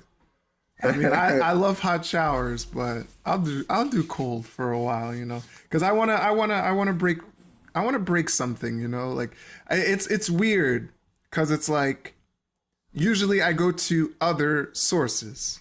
We're gonna say that to like kind of break up some yeah, you could say patterns or like Yeah, patterns. I know, So I know your sources, oh, man. I yeah, know your yeah, you sources. know my sources. I want some new sources, honestly, like some new in that same area, like this field of sources. But I'll try the cold showers, of course. I'll try that too. But yeah, I don't know, man. Interesting stuff coming. I've been doing some research, as you know, and in particular, one topic I'm super interested in, and hopefully, I'm confident once we start uploading, we will get a guest, a sex worker. I'm super into the whole sex worker movement. I'm Who trying is to understand. PhD, right? From PhD community. She may or may not be a PhD. I don't know who we're gonna get, but I'm currently looking through profiles. I'm gonna be contacting people, and Mm-hmm. yeah, hopefully we'll talk to one of those people. Wow, interesting. I'm down to talk to. Oh yeah, by the way, talking to people, man. Just kind of. I met Ali yesterday, and he said like his like relative was hospitalized yesterday. So I'm gonna try to call him because I have his phone number today. So it's 8. We're gonna talk for like I'm gonna call him at 9 probably. He's awake because it's like I'm not gonna postpone it. So like if it's gonna be 8 p.m. Here 8 a.m. for you. It's like a good time. Um, yeah, sex workers, PhD stuff. That's crazy, man. That's like I have zero knowledge about this particular topic. Yeah, Like how of the mindset of a person. Because to me, first of all, I don't really judge anyone by what he is or her doing. I think like if you can make money without harming other people, and yeah, but at the same time, to me, it's like harming people. I think TikTok is fucking harmful. That shit is not a thing. Or Instagram or Facebook. I think it's all harmful stuff. yeah, But as soon as they don't get like, but at the same time, yeah. So there's a contradiction in my head. But more or less, I lean to this, good side because I see these bodyguards with no hope of improving their lives, and TikTok helps them to overcome it. And from like a psychological perspective and philosophical, I agree. I I understand it. I sympathize. I yeah, understand their sufferings. Yeah, yeah. what? No, I have someone watching, but yeah, it's an interesting topic because as I've been doing some more research on it and just thinking about it, it's like it's the same thing. If I'm for the legalization of marijuana, like the logic is the same. It's why is a plant illegal? Where do we get to in the world where we have to like literally, if I was just a person, right, and I found a seed on the ground and I planted it in my backyard and it just happened to be marijuana, I could get in trouble. Like that's ridiculous. That's this. If we just think about it on just that example level, that's dumb. Like why is that plant illegal? Who gets to decide why that plant is legal? Okay, the other side says, oh well, it's not safe for children because it's psychoactive, and if a child gets a hold of it and it's dangerous. Yeah, but there's so many dangerous things, for children that adults are allowed to use, and then that one in particular, and that's the most natural of all the things that I could imagine. It's literally just a leaf, right? Yeah. So then I started thinking, it's like so like prostitution, it's the same thing. It's like the human body, everybody has one. Why is it that we've criminalized it? Why is it okay? And then the other side will say, oh, but STDs and it's dangerous, and then you have kids out of wedlock. But then you start looking into the porn industry and you're seeing that there's like super stringent testing. Like you cannot get booked on any pornography video without having STD testing. Like literally. Exactly. So like that community actually is one of the safest in terms of like sex going on. Exactly. So, and then I started looking, just more reading people's like stuff that they're posting, like different sex workers, and like seeing like they do classes and like teach people how to like talk to women, and like there's so many like facets of society that actually involve sex work, and we've kind of like hidden it and masked it, and that's where I think a lot of issues in society come out, and like domestic abuse and stuff like that. So that like this is why I want to talk to somebody who knows a lot about this topic, who could like explain it, and we could talk. Yeah, So that's what I'm working on. yeah. That's a good preschool topic. I would say. And why I'm saying this preschool, because you're like preparing for it. Like I've been, dude. Take a look. I have to learn how to write letters in English. How do you call this stuff? So I have to like really draw it. Yeah. There's like, we call it прописи. Yeah, you guys. I don't think, Mom. Do we have a word for that? The books that kids use to practice writing letters. Yeah, we don't have a word for it. We just call it like a letter practicing book or letter writing book. Yeah. And that's very interesting, man. And this is I like we done with this topic because I'm not really knowledgeable about, but And it's going to be in a podcast, so everybody who Yeah. wants to hear, it's coming, in the works. it's come. And what I want to talk about is language, actually, and like reminiscing about the last conversation with my acquaintance. He we were like talking, and I was just like, I want to ask him a question. First of all, there were two prominent and very important questions that were asked. One of them was, how do I, and like I was asking him in Chinese. I was like, how can I resurrect my motivation learning Chinese? Resurrect or revive. And he was like, what? I was like, resurrect. 复活. 复活 means like, yeah, you're gonna revive. Like, if you just resurrect. And it's like, no, that's a wrong word. Yeah. The word is stimulate. And I was like, hold on a second. No. And that, my father's quote, man. People gonna like it. If your D cannot stand up, even sneakers won't help. What? Wait. You gotta clarify. Sneakers, like the shoes, or Snickers, the candy bar? Candy bar, right? Yeah. Yeah, that's a good one. You almost finished? So I was just like, yo, dude, the motivation is dead already.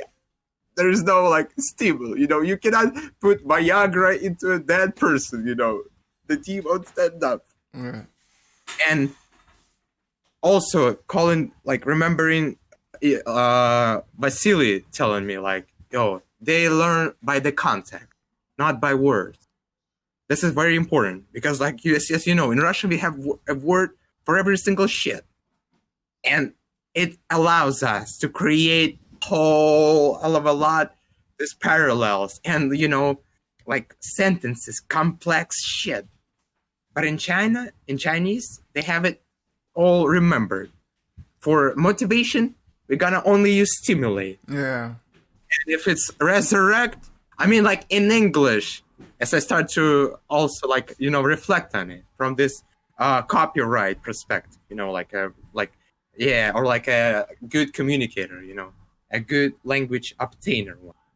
You have to use stimulate because it's motivation. You're gonna stimulate. But at the same time, I just want to play with words, man. Mm-hmm. I want to say resurrect. And for you, it's gonna be like resurrect. So it means it's dead. Oh, the situation is that bad, dude. I got you. That's what I was expecting, This exact, it's dead. You think it's dead? Oh, fuck. My condolences, Some like a joke. You can play with them, but it's like, no. First of all, there was no understanding of it, and even I said it right.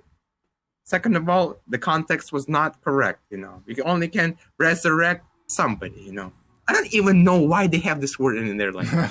It's basically, there was no one who was resurrected.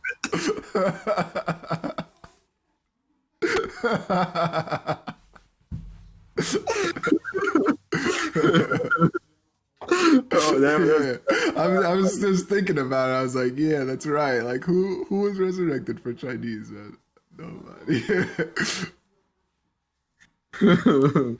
Mao, the US. He's coming, man. 2050, Mao resurrected. Yeah, I'm waiting for that moment. Oh, by the way, I learned this word, man. Lenin on the Red Square lies in mausoleum. You have this word, Yeah, mausoleum, right? Mausoleum, yeah. Yeah. All right, that's a good one. So goes back from Z's podcast. But yeah, that's the whole point, man. And as you have probably noticed this already.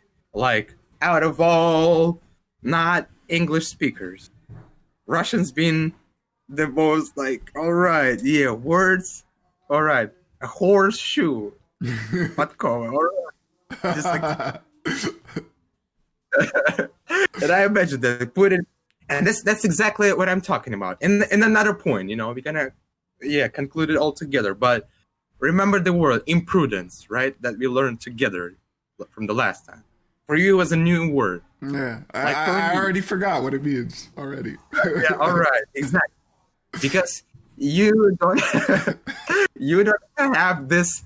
I know exactly the act of being imprudent. In my life, a fucking, I don't know, something is going on, and in the kindergarten, an event, and everybody is given one candy. Teacher, supervisor giving one candy, and the kid takes two. Like this, two candies. That's imprudence. That's the act of imprudent. To me, I have this action. And at this point, I just realized that we're the same, because my excitement all the time.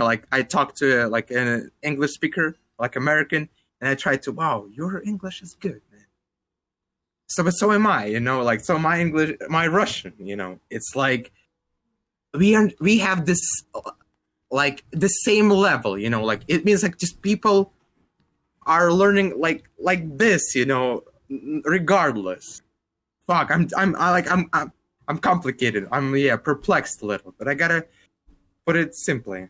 So what I want to say is that actually, if you don't know this word and I don't know it, we're gonna learn the same way, and the way being action or color, something that can be represented, something in the context, imprudence. Yeah, all right. That shit is imprudent, Naglist. You're gonna sit in you're gonna be a guest at somebody's house, and everybody is given a certain portion, and you're gonna get it. You're gonna stand up and get an extra one. That's an imprudence. That's at least I because my grade was Naglist. And so that's the whole point about it, But learn babushkas is a whole nother topic, bro. I've been seeing so many of them, man, and oh my god, I understand now, Russian society. It all comes from babushka, Yeah, exactly. That's why matroshka. That's also why you guys have that, It just all added up today. It was funny too, because this was the situation, and I'm just now analyzing it. I was like, damn, yeah, that was interesting. So at the end of my day of work today, it was a chill day. It's interesting. Our store is more busy on the weekdays than on the weekend, which is weird, because it's a supermarket and you would think everybody buys food on the weekend. But so So it was pretty chill, no deliveries today, so I didn't have a lot of stuff to move around. Just take some stuff from the basement, put it upstairs. Really boring. But at the end of the day, I was going to clock out, and my manager, I'm not gonna say her name, but she's a very large woman. She's like as tall as me. She's much older, of course. Man. She's not a babushka though. I mentioned the refrigerator, man. I would call a refrigerator as large. Yeah. Well, she's a large woman. That's the only way I can put it. She's not fat. She's not fat. Yeah. She's just large. She's like big. She's tall and broad. Dude, don't use this word. People not gonna like it. You gotta say luscious, man. Luscious. I mean, that's the. I'm not describing her in a negative way. I'm just describing her attributes. She's a tall and broad woman. But anyway, so better one, man. so I go into the office just to. I don't even remember why I went in there, but there was matroshka. Like we just took out a bunch of them. We're about to sell them, and she was saying, "Oh, Tarik, do you want matroshka?" And I was like, "No," and she just laughed, and she was like, "Yeah, I know." And in that moment, it didn't add up, in my brain. But then as I left, I was like, "Oh, it must have been like a joke. Like nobody wants them, but they're always there, always around." And she was also like, it was like she was like making a joke as if she was the matroshka. I don't know why. I just got that feeling now. Like she was like, "Oh, look at her cute matroshka." You know how girls are. She got so she was excited about this, and she was like, "Oh, Tarik, do you want it?" And I was like, "No." It's a long day. Yeah, I know. I don't want that useless garbage. I mean, if matroshka is large, man, yeah, you don't need. I mean, I only need one matroshka, Yeah, I don't need to keep opening it. One matroshka from New York City, man. But yeah. Anyway, so I don't remember why I was talking about. Oh, babushkas. No, it was babushkas. Yeah, babushkas. So many babushkas, man. And it's all and. All right, so what I want to get to, the main point of what I wanted to say, of like what I got from this, because I don't know how long I'm going to stay there, man. I might actually, I don't know what I'm going to do yet, but I'm thinking about quitting soon. Mm-hmm. But what I got from that place is like, what is the character of Russians? Like, that was the main question I've had for so long. And it got chopped up constantly, right? From my experience with you, it's like, yeah, Fedor's Russian, but also he's not really that Russian. You got like this. You got this same as me. It's like I'm American, but I'm not really American. I'm not like this. I'm not a classic American. I'm a very unique style. But like then I got it from Angelina. I got it from like the Russian church. I got it from going to Russia, seeing, being in St. Petersburg, Moscow, Snigiri, Khimki, a lot of places, interesting, unique experience. And then just, in this Russian supermarket. And just like the common theme that I saw everywhere, as I made in my YouTube video on Subverse, is about Russian women and how like actually significant their impact is on the society. And we see it everywhere, even right now going on. Belarus. Who is the main opposition leader? Russian woman, Maria. So it's like, that's what I'm saying. It's like, it was so interesting when I just, after I said that, I'm thinking about it now. Again, I'm going over it, but I realized like that is like the character of Russia. It's like obviously there's so much more, but like a key, you could say like a fundamental part of the Russian experience is having a babushka who has like certain characteristics.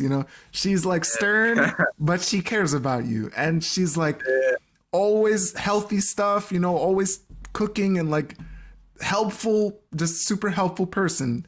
And also can be just so annoying, you know, like the nagging or something, or like they're always Yeah. watching you and like telling stories, you know.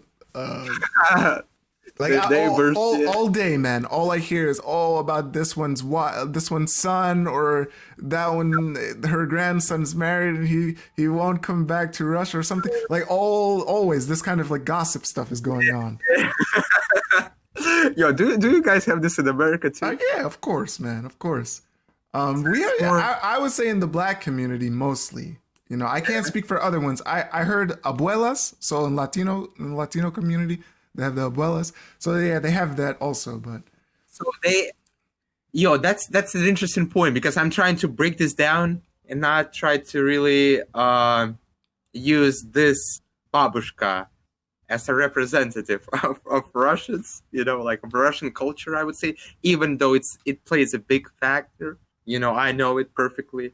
When you said like old people, it's like, yeah, if I wanted to learn about Russia, I would, yeah, go them, you know, and ask them questions because it's like it's just a different. They were growing up in a different country, you know, in a yeah. different system, but still they have preserved the, you know, the shiniest moments, the shiniest part of our culture, you know, and which I appreciate it so much, man. That's like why I don't want to just stop learning Russian, because like I feel like there's still so much more value that I haven't reached yet, and like yeah, there's a lot of reasons, but sorry, I realized I cut you off.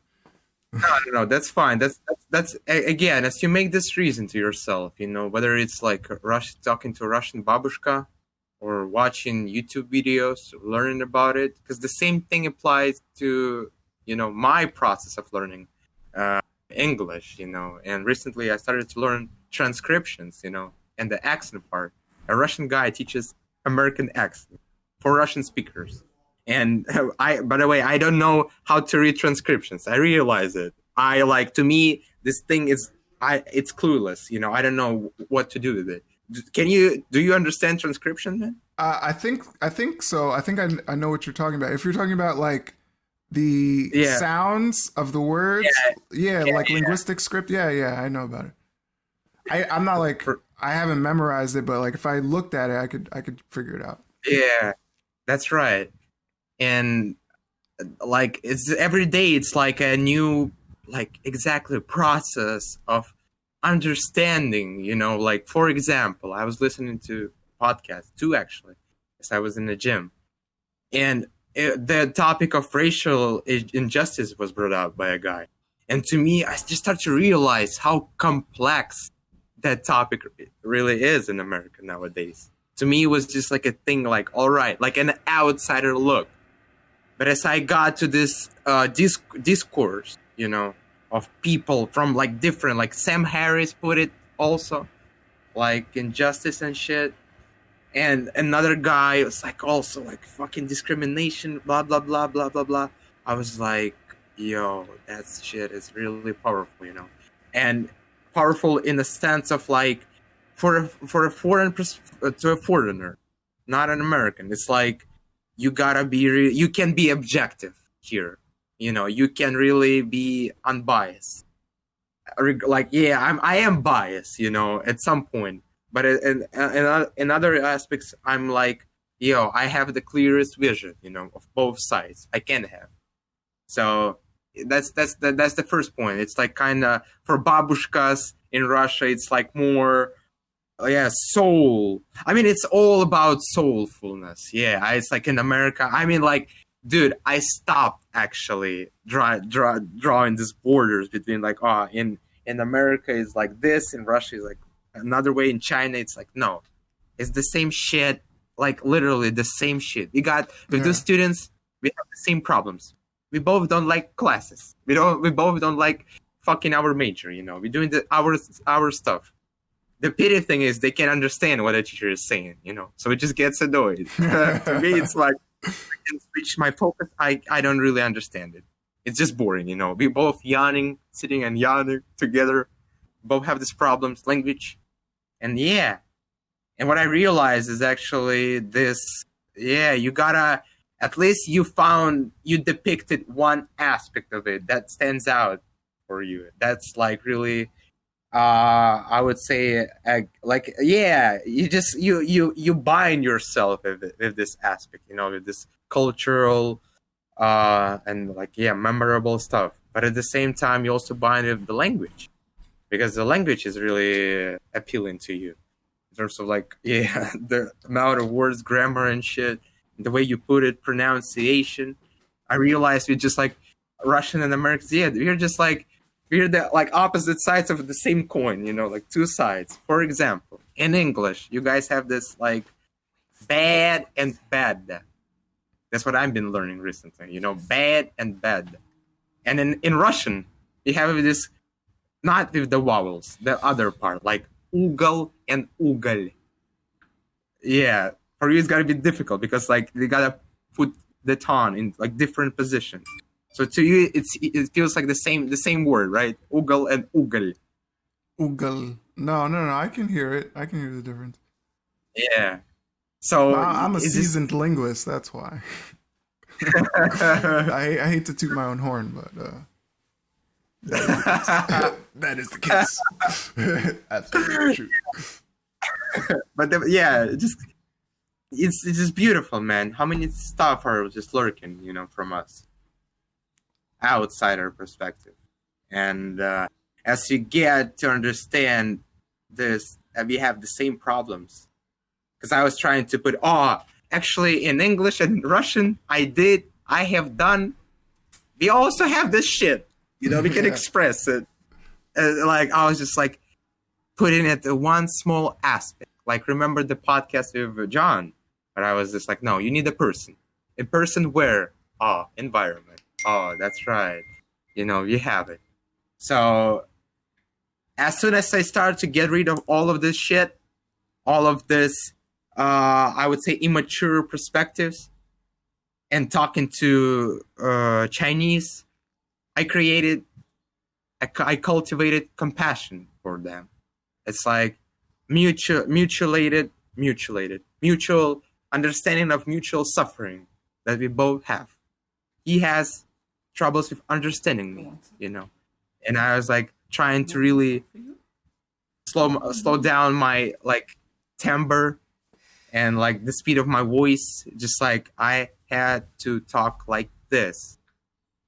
So it was like, yo, Tarik did the same thing, So it's like cross culture, regardless, because we are operating with messages and not with words, and that's an American idea. That's not Russian at all. But yeah, I mean, from my side, we would be really careful about the words you speak. Like, yeah, use this one like Chinese, basically. But we would understand if you're gonna say resurrect my motivation and not stimulate it. We would laugh. I would laugh, bro.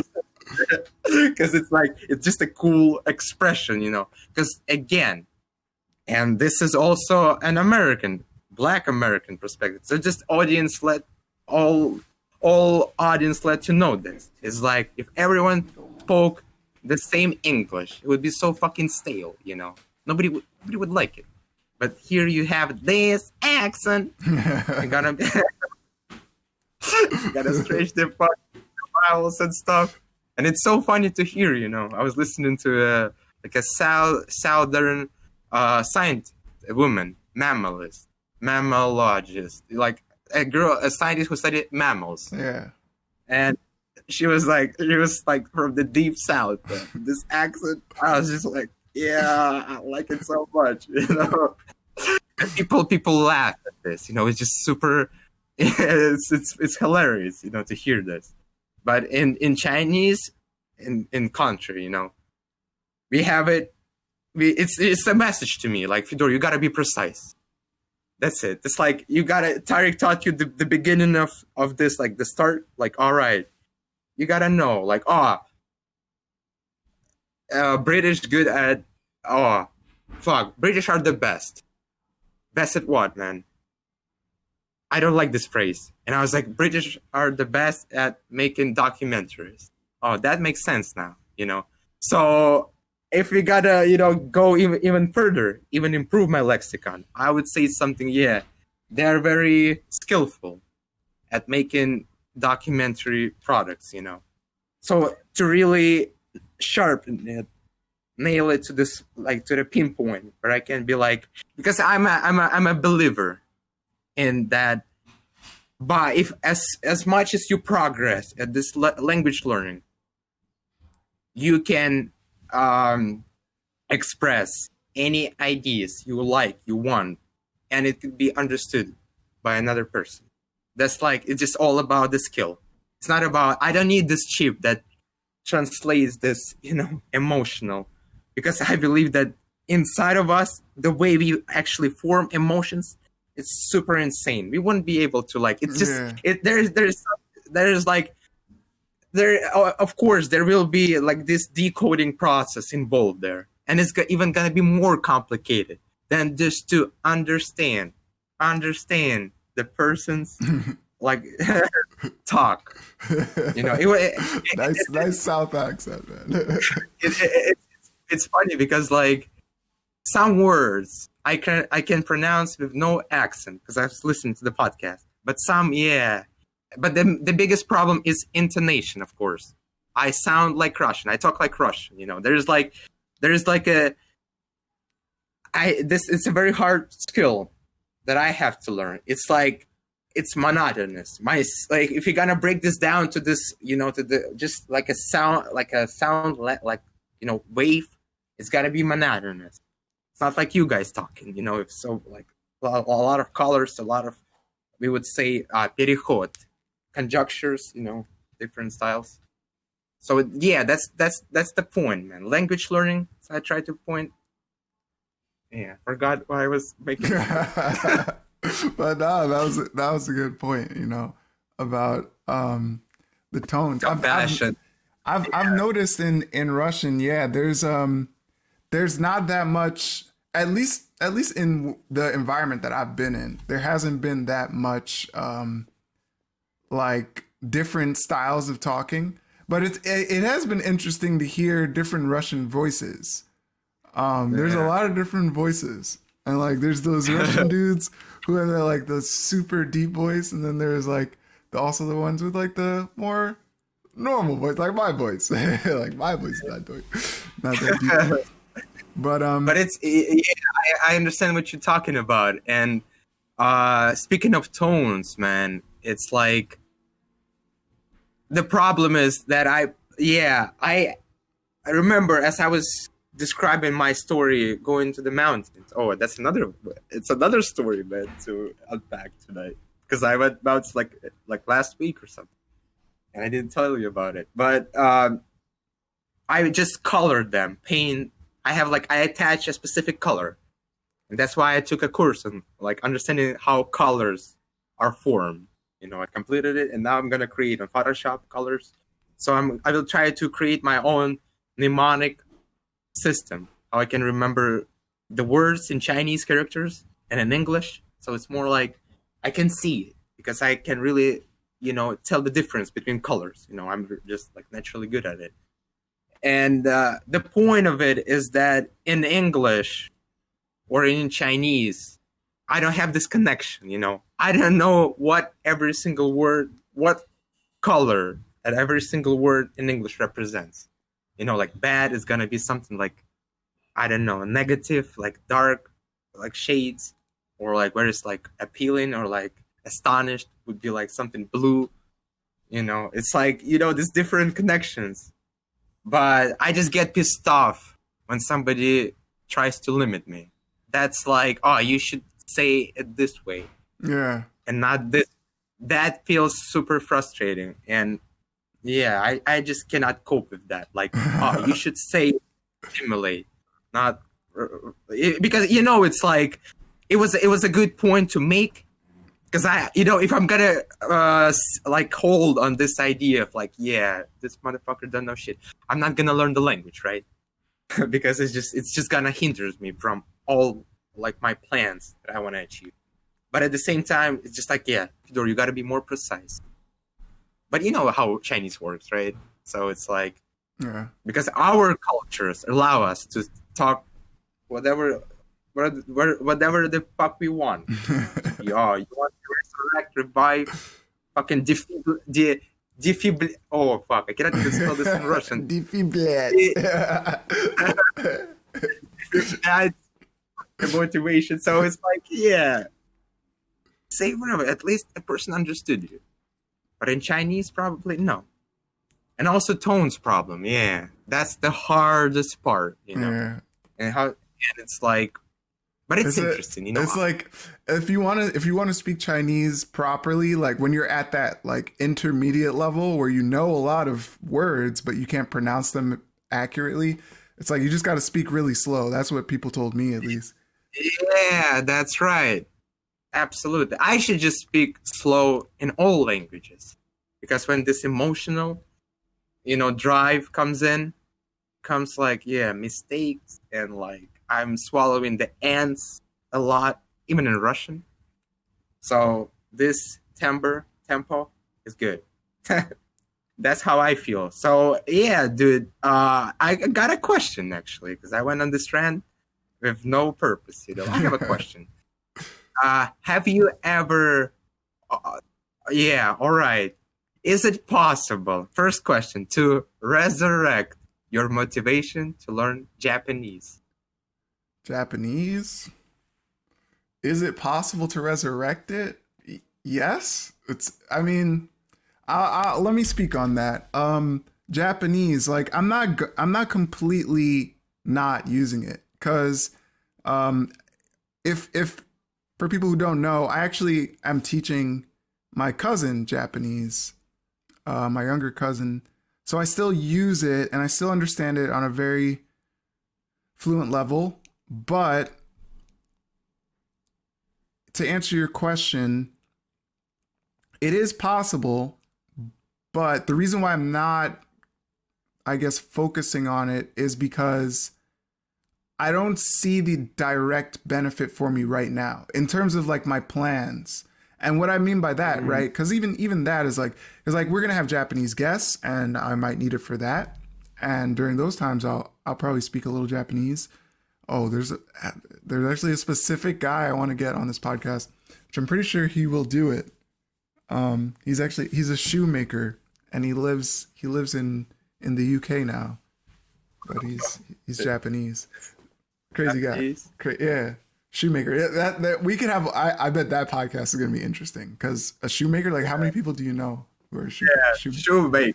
And he literally left Japan to do it. So, and when you think about it, like Japanese people have like really good quality shoes too, but he wanted to learn from like, I think he learned in Italy first or Britain. I don't know. We'll talk to him. But anyway, crazy.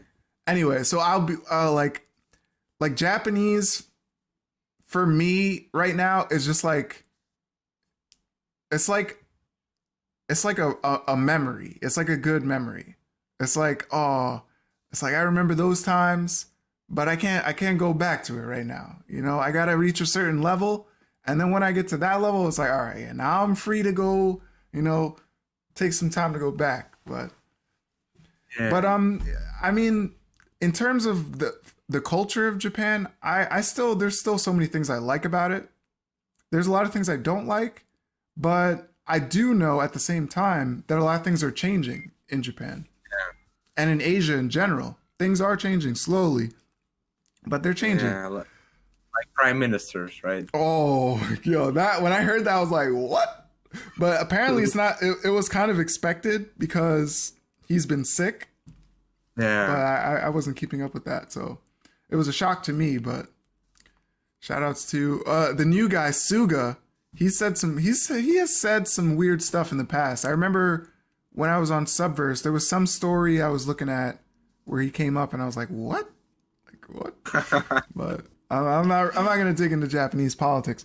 But anyway, yeah, I still there's still a big part of the culture that's very appealing to me. And one of the main things is their trades, like when they make, like, let's say for example, there's a Japanese drink called shochu, which is like whiskey, and they put it in a barrel, and they, it's the same kind of process, but it's like Like when they do something, they do it at really high quality all the time. So that idea is like really appealing to me because I'm a very competitive person. So like I imagine if I went to like Japan to, let's say I wanted to pitch a story, not a news story, but like I wanted to write a book or something. Like I know I could find someone who would help me like to the maximum ability of like quality of service of like Wow. diligence and stuff. Like I know I could find that in Japan. So like I know like in the future, let's say I'm like, let's say I'm a talk show host in the future. let's say I'm a host of an amazing podcast, and I Yeah. go to Japan. I know that like the level of Japanese skill that I have now, even if I don't keep improving it, would be enough that I could find somebody to be on that podcast and talk to them and stuff. Like I probably not all in Japanese, not the entire thing, but I could get, like with some practice, get back to that level. So like yeah, Yeah. I still have a love for that language and that It is culture. possible. Wow, Yeah. that's. But you hold on, man. I realized that yes, again, man, with this understanding and reason of doing something. Especially, I've been doing a lot of courses recently. I've done a lot of courses on how to speak, how to talk right confidently, and like just practice this rhetorics, rhetorica, and also like this accent training shit, and all bunch of stuff. It's just gotta be paying off because if I can provide a good qualitative, like I can conduct a qualitative interview, it means like a lot of stuff can be really revealed to me from a person. Like hopefully, Ali is gonna be on the show tonight. So it's like and I saw him. Probably, who knows? Gotta clean the room and that's it. I stopped really caring that much with this certain understanding that you have, like a certain confidence. You start to care less about unnecessary things like clothes, for example, or food. Chicken is right there. I know exactly the shelf where I can find it. I know sometimes I'm lucky I can get it for like 50% off because it's like almost expired product. And I start to care. All right, I know how to get there specifically. But what you just said about Japan, and I know this exact quote, man. I'm gonna remember it. It just got to my subconscious. I know exactly what I want to do, and I can find it there in Japan, in Spain. I helped like a Spanish, not grandmother. She's like a woman in her late 40s, I would say 50s. Very unpleasant interlocutor, all very arrogant and imprudent, exactly. And that's how Spanish people probably are. I assume it. I assume like at Oh that age. man, all of Spain is like, oh Yeah, yo, Russian. What did you say? but it's just like it was a nice experience. Like Spain, shit, old lady from Spain, living in my dorm, doing PhD, fucking perfect. But that's the whole point. You gotta to audience. This is the message to the whole audience. If you want to go somewhere, you should know why you're going there. You should not travel for just sake of traveling. It's just bullshit. I have made these mistakes in the past few times. Like last year, this time went to Shanghai with no clear goal, no purpose, and even my companion who was going with me that time asked me, "Oh, what are you looking for here, man?" And I was like, "Yeah, like my new friend, because I quaint friend, Chinese friend, he asked me, tell me, dude, what is the real problem of you not learning and improving your Chinese?" And I stuck. I was like, I was astonished by this question. Or I was stunned. Yeah, I was stunned by this question. And I was just like, yo, there is no problem. Because what is a problem? There is no problem. My charger my e-bike charger just broke down a few days ago. And I was like, yo, I know a guy, Mohammed, who can supply it, but I don't want to rely on this guy. And I cannot charge it with my old charger, because some new school regulations. And I just had a ride around, and I found the charger from a mile away underground.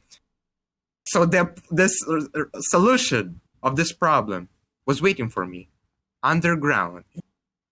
It means no visible, on the horizon, on the site. Gonna see it. But I had to use my logic. All right, I know there is like in some apartment buildings underground, there might be some charges. That's how it normally is in China. And then boom, I found it. So what is the problem? There's no actual problem. I've been just like lazy or some shit, So that's like the problem is like when kids are suffering, when your relatives are sick, or when you're sick, when you didn't get enough sleep today. That's a problem because it's gonna affect your day.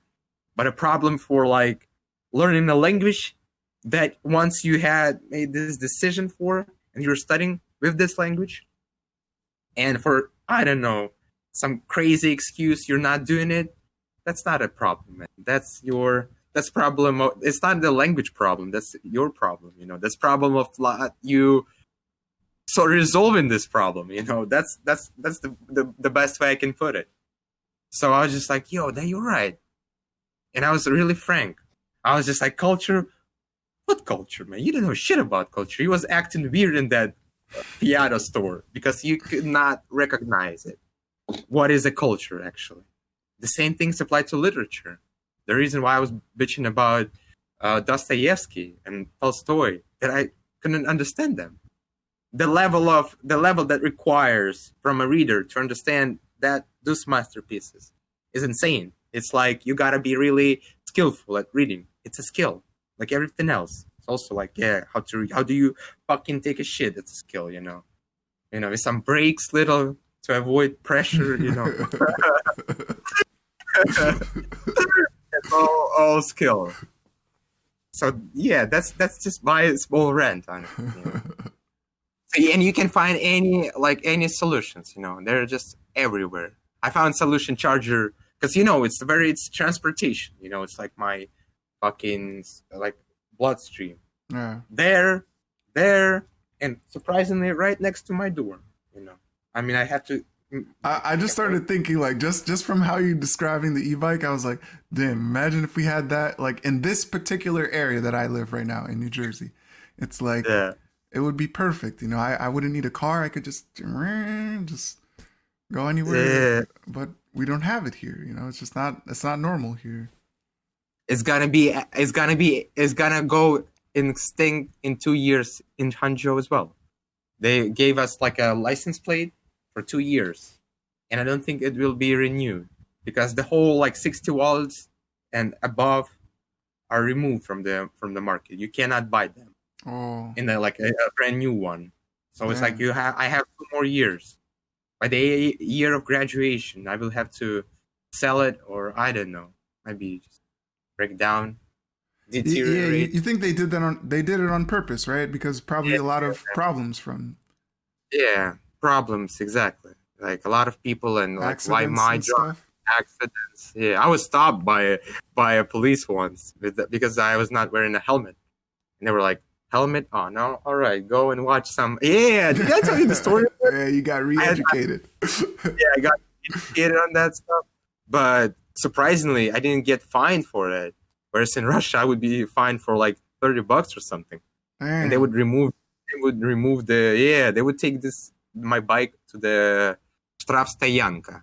It's like the place where police put cars, and you have to pay for each single day waiting on that parking lot. We call it the impound. Impound. Yeah. Impound. You see, so we don't have like a one single word for it. Oh, impound. No, you guys have it. Штрафстоянка. Штраф is like fine parking lot. Штраф means fine to find parking lot. Стоянка. It's like парковочное место. So it's like you're gonna pay for staying. That's like the literal the literal meaning of it. But you got impound. All right. I don't know why it's called impound, but I do. Like, if you think about it, all right, so we have a word called the pound in English, but it means this is gonna get really complicated, but the pound in English is referring to a place where you keep dogs that are like loose, stray dogs. Oh, yeah. So we say we put them in the pound. Yeah. So I assume that this word pound way back in the old days was like some kind of pen, like some kind of like area that they did keep certain stuff in there. So then they just added impound, and this im, it's a prefix, and I don't know other words. I'm not going to give you an example now. I'm sure they exist though, but this im prefix means to like pull something in, like to bring it inside. So impound means you got your car taken and put inside like this place. Now that makes all sense, man. That's, I don't know. I could be completely wrong, but that's my theory. That's and you know, that's I've got to remember this word, you know, because I remember the action of it. You're gonna put a car into a dog's pen, like a cave. Impound. Impound. Yeah. But unfortunately, I don't know why, but students don't really have that much time to really break every single word down to this, like, you know, some complex words. Just like, all right, you know, horse, shoe. Your favorite example. or piggy bag. Piggy bag. It's fun. Yeah, because we have a word for it. We call it kapilka. Kapilka. Yeah, but because we have a kapit. It comes from a verb to save. Oh, I thought it was kopek. I got it confused. No, kopek is different. A kopek is like the coin, right? Yeah, kapika. Yeah, it's a model of a car. It's the least, like a 1 cent. So yeah. It's funny, man, because in Chinese, like a lot of people are just trying to memorize. And I mean, like Anki, it's like a Japanese word for memorize. Been working pretty well if you do it consistently, you know. Like you got just some, but you also have to create a measure, like a metric system there you can really understand where you at right now. You know, because a guy, and it's really hard for some people, I can say that, like, understanding listening skills, because the way they learn the language, like, guy just been listening to BBC only, like World Service News or some shit. And to me, it's like, dude, that's it. That's it. I mean, that guy's probably mad smart though. I'm not gonna lie. I listen to BBC all day. That's like the main. I stopped, man. I mean, BBC World Service News, the podcast that they release every morning. Yeah, I do. I used to listen to it, but then I just realized, dude, it's like a bunch of people that died there, some shit going on there. But I found, like, podcasting.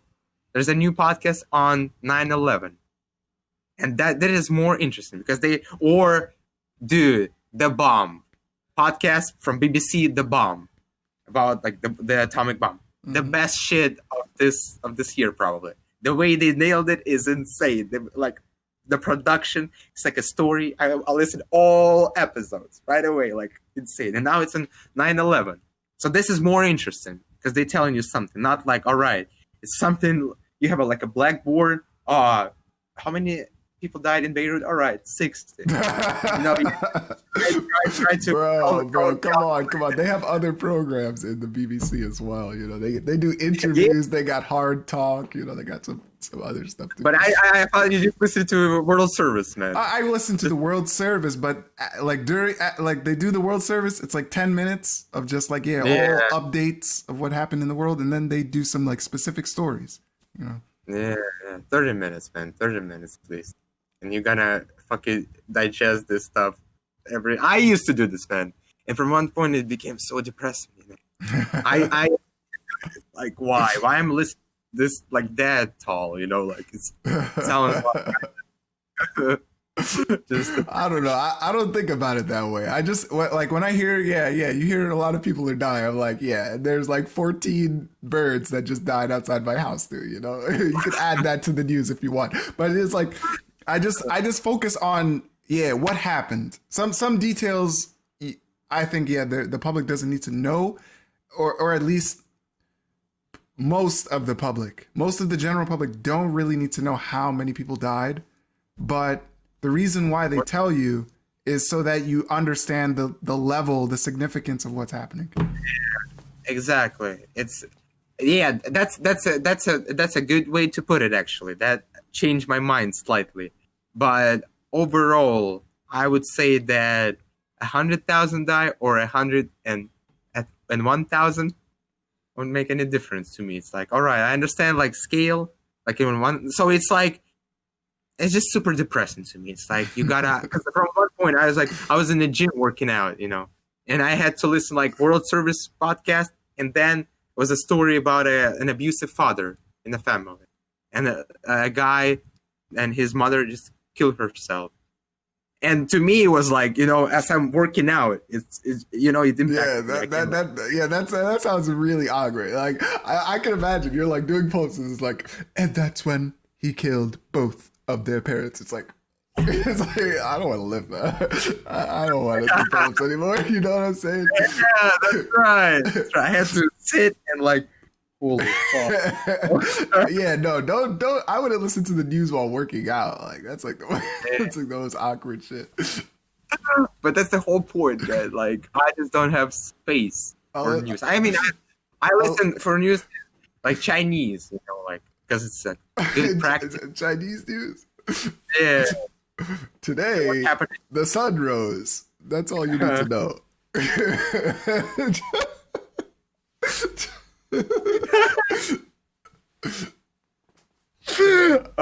I'm sorry, man. I have to do it. I have to do the trolls, Yeah. And the peasant in the village going like, Rose. Thank God. Because just imagine, like, way in the back old days, there was a moment when sun went down and nobody was expecting it coming back again. Just imagine how crazy that was. No, the crazy is the places where the sun doesn't come back out or something, or it stays out for like 20 hours or something, like in Iceland and I think in parts of Russia too. Yeah. Shit. Like imagine if you came from a place where every day, of course, the sun goes up and down, and then you went to like Russia or whatever, and it just didn't go down. You'd be like, "Yo, what the?" You just bug out, Exactly. But that's why, man. I wanna live somewhere else, like in some crazy places, like on an island, for example. Yeah, island culture is so different, dude. Every island, and it's like it's like it's about the environment. It's like when you if I described an island to you, it wouldn't really have the same effect as when you actually touch down. You flew in, so you saw all the ocean and shit. You like every time I'm in an airplane over the ocean and I just look out and I'm just like, oh, I'm on a fucking planet. Like this shit is huge. Like there's more water than I will ever see in my life, and I'm on a plane. It's like there's just so much shit that it's those experiences too. I don't know how flying or like traveling affects other people, but it's so significant to me. And I don't know if it's because of the amount of places that I've traveled or just there was an appreciation before I started traveling, and then just actually doing it was like reinforcing it, but yeah, but no, I heard, man, everything you said. Yeah. Just like going to another place on the planet is always a big deal for me. And like, I always I don't know what's the best way, but feel so relieved to just be in a new place and just to see everything. And like, I'm doing this thing where like, I'm describing how I feel, but I'm not making it clear enough. Like, it's perfect, man. That's again, the power of the language. I think that a word is the most destructive weapon in the world. I like it was said to me like my granny probably said it. And I just from that time it's like, yo, and I remember the generals that you were describing last time, the comrades, the masters of killing, and I think the language also can do this, the same thing. So you gotta master it. And as you were describing it, you just put a little stress on this airplane, how significant. And to me, it's like, yeah, I didn't see this the exact way, but now to me the portal was open, and I was like, every time I sat on the on a on a plane, somebody's like around and they're like taking off, flying, and in like 9 hours, I happen to be in China, and to me it You're sometimes on another point on the planet that you live on. as you just put the stress on like this act of traveling, to me sometimes I feel the earth is flat, man. Sometimes it's not even flat. I think it's not the one sphere. Sometimes I feel like as I'm sitting on the plane, the pilot is actually like a conductor to another world or something, because it really feels like it's super different. The smell is different. Yeah. I mean, like, people look different, and All it's senses like are affected. exactly, and it's just like, yo, our ancestors were not able to travel. No, Right, no, no. like, Yeah, that yeah. that fast, and like living in a place in another like tribe for that long. I mean, 4 years in China. Come on, but I mean, like, yeah, if you're gonna migrate, then it's like, yeah, but you gotta bring the whole fucking family. Yeah. Unless you want to survive in a new environment. But for me, it's like my family can support me remotely. Dude. Can you just imagine this? Like, I'm gonna explain this to like a primitive prehistoric person. Like, yo, you can use credit card, man. It's gonna be easy for you. It's like, what? It's gonna fucking blow the roof. The funniest thing is, like, if you think about it, it's like, oh wait, if I can have a credit card, then what the hell is the point of money? It's like, yeah, like, exactly. If you could just give me something based on like a number which says that I have a certain amount in my bank account, then like. But that's where we're going to, man. That's gotta be our new like, yeah. Yeah, I think in the future, instead of actual money, there's going to be some kind of like system which analyzes your actual output in the world. Like it'll like keep track of how long you were sitting on the computer, how long you were outside, how long you were talking to people. It'll keep track of all of that, and then it'll like, based on what you made, or I don't know how they'll judge it, but it'll be like, based on all those things, you get this much resources, and you can, buy a house or whatever. Yeah, that's what I think. Because if you think about it, right, we have already started getting these watches which track your sleep, your metabolism, your all kind of stuff in your body. So after a while, people are going to realize, oh wait, if I know all kind of stuff about that, then I know if you're being a lazy person or not, because I could see all of that data, So yeah.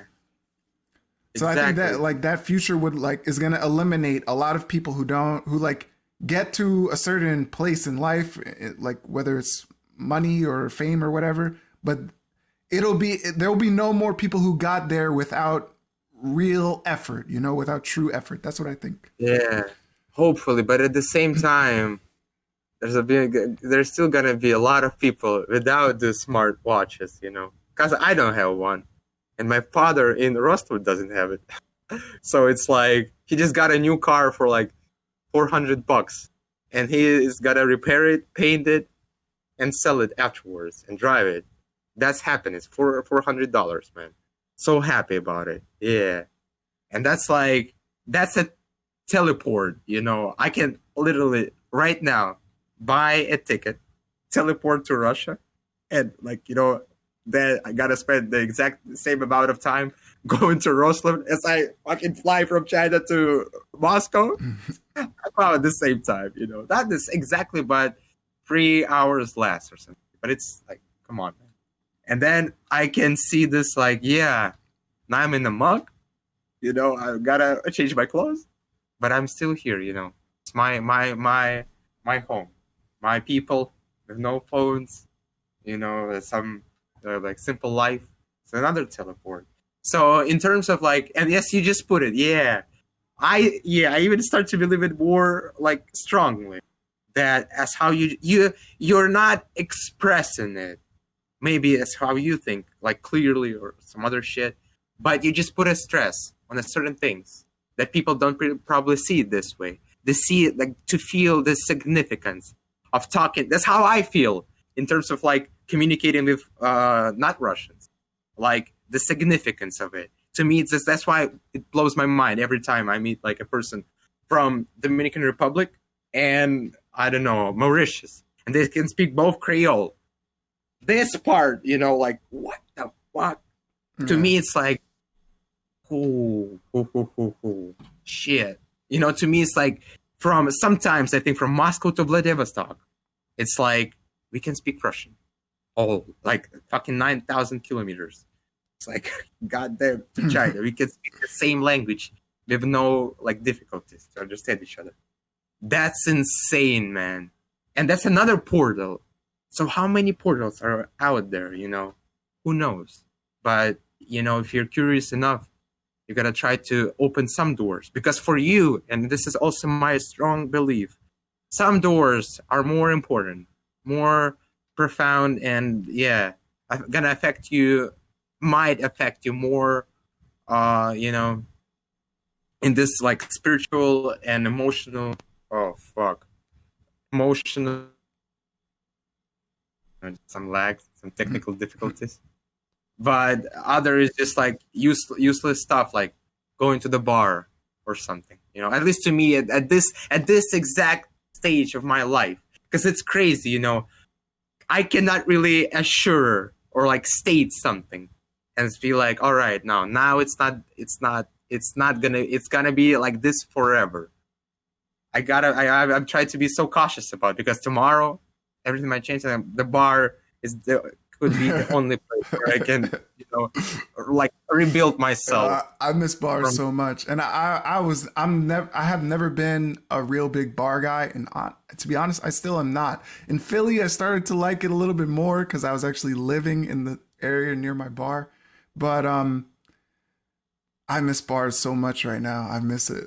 Like, I just want a bar. I just want to walk into a place where I know that there's going to be drunk people, get drunk myself, and just let the chaos ensue, Like, I just want that so badly. So as you saw, in Russia, you saw me in that perfect condition, Yeah. That's the state, man. I need that, right? Like, but we... Yeah, exactly, Stupid virus, man. Stupid virus. But if you were like on a diet, with of course, the like ability to go to a bar in like any time, you would be like, nah, bars like I have right now. Like bars, nah, it's just like wasting of time. It's rainy outside. I have to take a cab, pay for the cab, go there. I don't want to ride. So it's like, what's the point, Like parallel bars, and they're closer, So what's the point of going there? That's, a different perspective. And like, sometimes I feel like, as soon as you understand, like, why are you going? What is the process of actually going to the bar and drinking and talking to people? It's like changing your environment and stuff. It actually allows you to broaden your mind and like perspective on like actually person needs that sometimes, like it could be Chinese. I need it so bad, dude. That's like, if you wanted to know one thing that Tarik can't live without, damn, GH, you can't get that interview. If I get interviewed by GH, it's already been answered. But anyway, the one thing I can't live without is, this ability to, what I would call, walk into the unknown zone. It's like crossover. It's like when you step into a bar, you have entered literally like a chaotic arena. It's like you will never know what's going to happen in a bar, because it eventually gets to the point where it defies logic sometimes. It's like people get so drunk, they don't even know what the hell they're doing. So it's like, that's why it's so fun. It's like, I love that situation of going into a place knowing that I have no idea what's going to happen, and I have to figure it out as it's happening.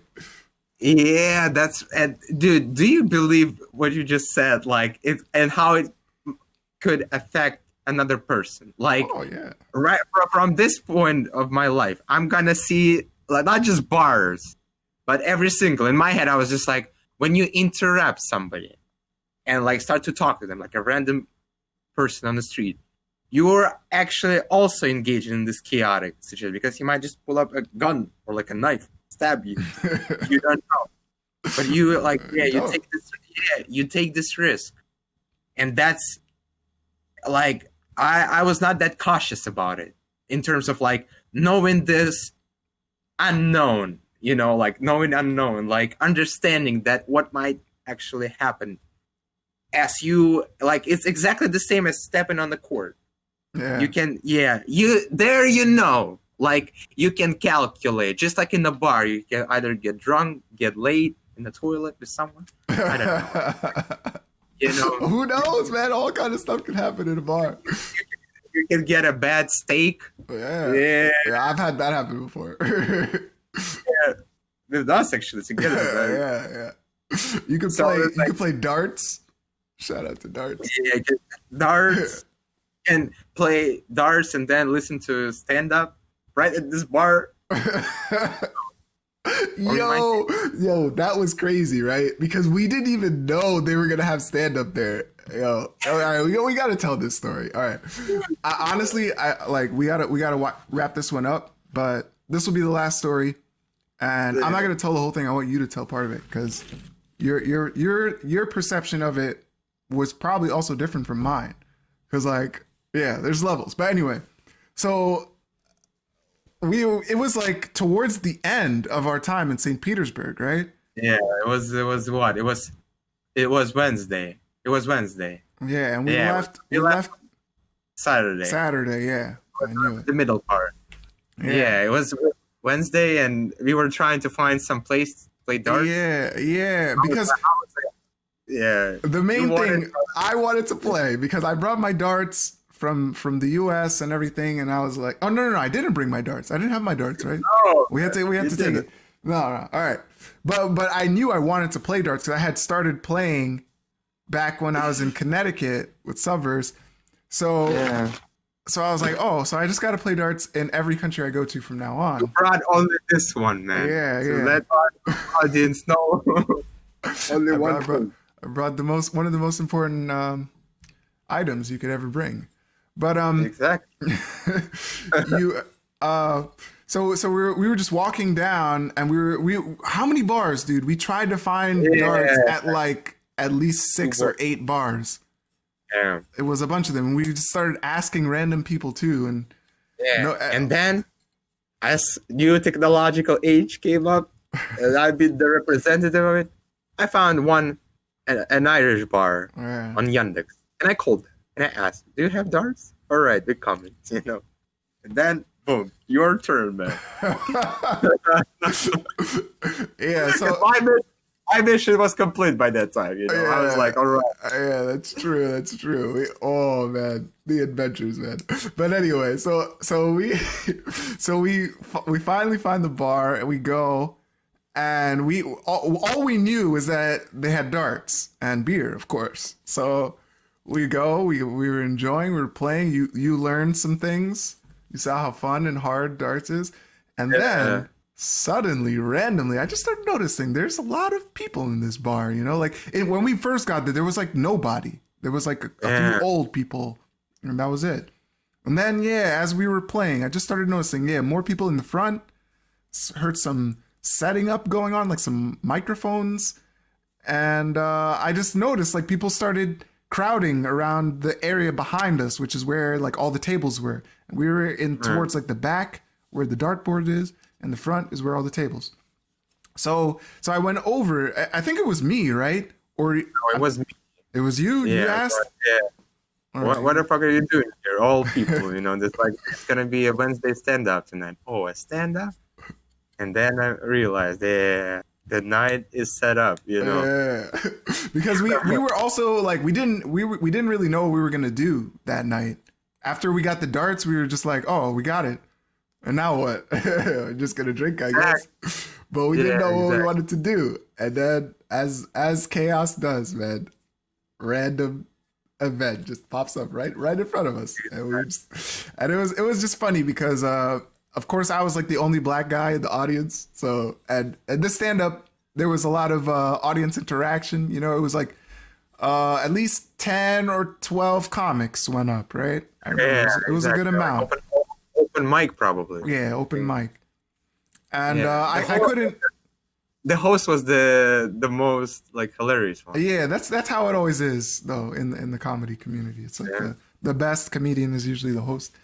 But I just remember like I couldn't understand all the jokes, but most of them or some of them I could, and with my limited Russian, so it was just it was a great environment, and it was just another example of like how good moments come from completely unexpected things, like unexpected times. We didn't plan for that to happen, but that was like, and that's one of the most memorable moments I have in Russia, because if you want to ask like. To be specific, right? There was a moment in the stand-up where there was a joke about black people, but like I don't, as people know about me, I don't get offended easily by pretty much anything, especially if it's words. If someone is just saying something, it doesn't offend me. There are some things which I'm not going to talk about right now, but there are some things that offend me. But like even things like the N-word, I don't. Nobody used the N-word. I don't remember hearing that, so that wasn't like a thing. But it was some joke about black people. I don't remember what it was. But the guy asked me, this is the part that was most important. The guy asked me in Russian. He was like, oh, do you speak Russian? And I was like, yeah, a little bit. And he was like, oh, blah, blah, blah. And he was like, oh, I hope my jokes are not like too offensive for you. And I was like, no, man, come on. It's just funny. And he was just like, like, he appreciated it. He was like, oh, yeah, see, look, thank you. You know? So it was like a good moment for me. It was like, the point was like, I could go to that place, a joke was made, and in America, it would be so tense. You know, that situation would have been super awkward. But in Russia, it was like, it was just casual. It was like, oh, it's like, chill, man. Like don't get offended. I was like, no, man, it's whatever, man. Yeah. This exactly. is comedy. Everyone came for jokes, not offensive right. shit. It's That's like, right. Yeah, he asked this question, like, yeah, it means like, of course they're not he was gonna aware of it.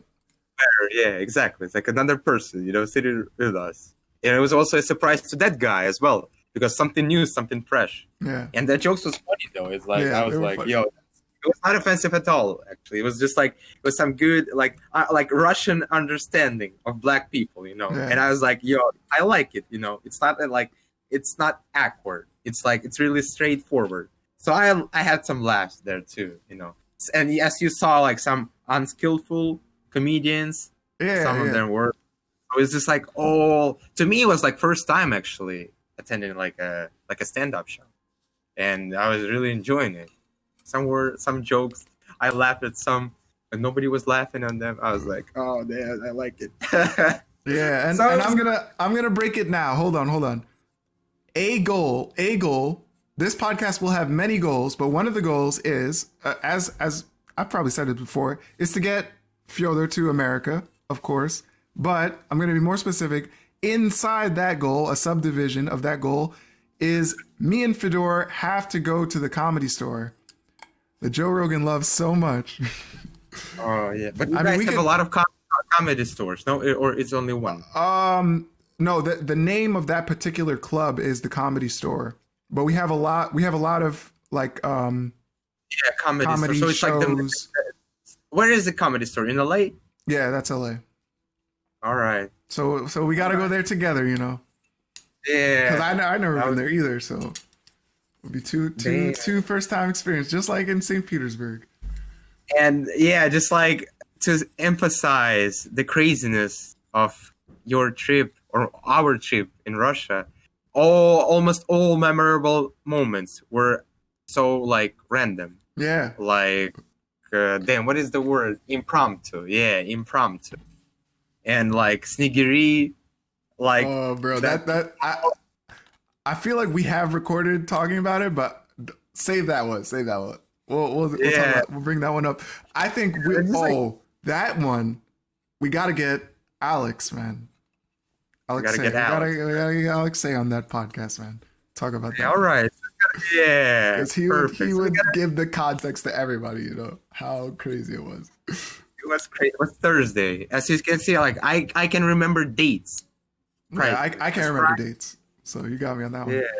it's like because like Friday, he was asking us to come on Friday because like Friday, like almost a weekend day.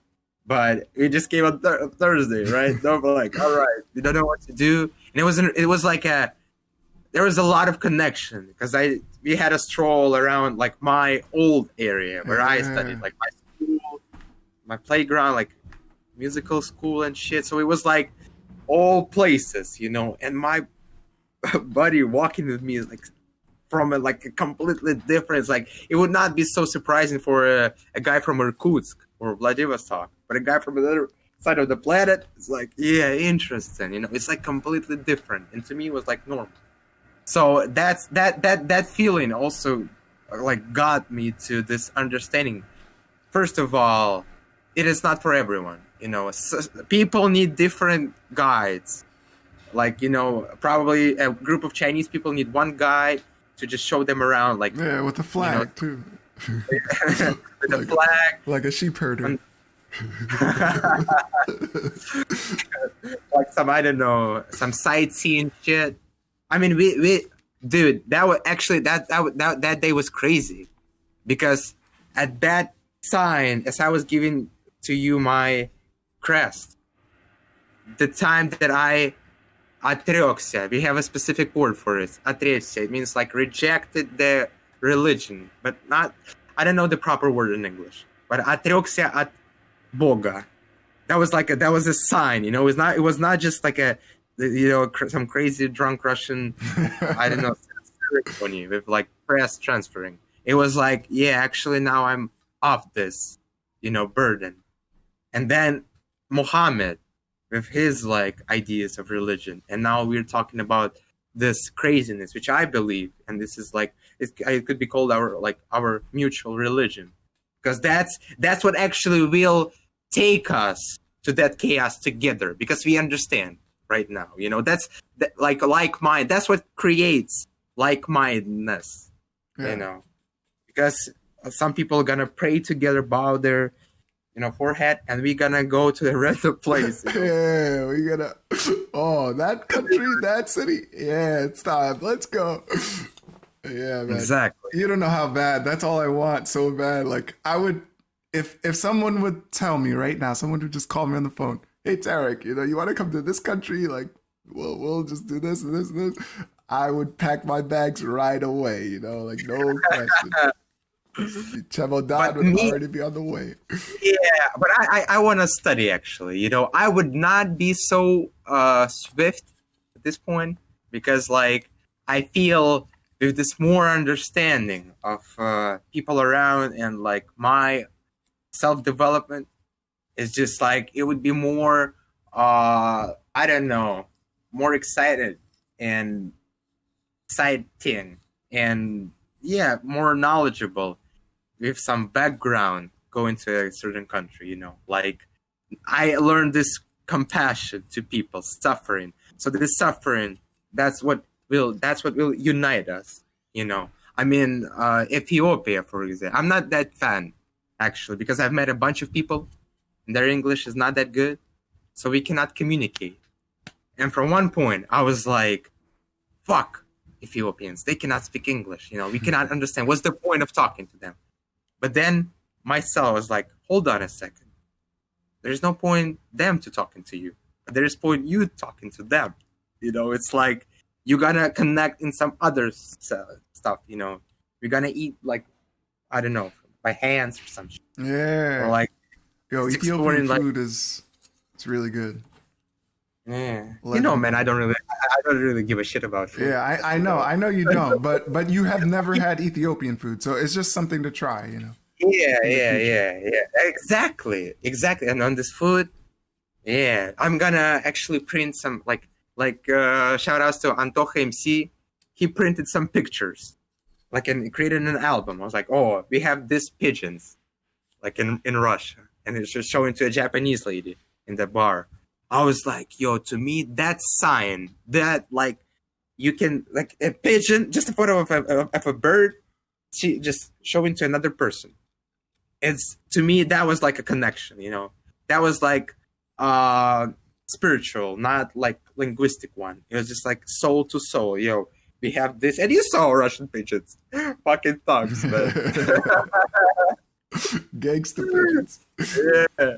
So that's the whole point with this understanding, like all about this crazy planet and all diversity that exists.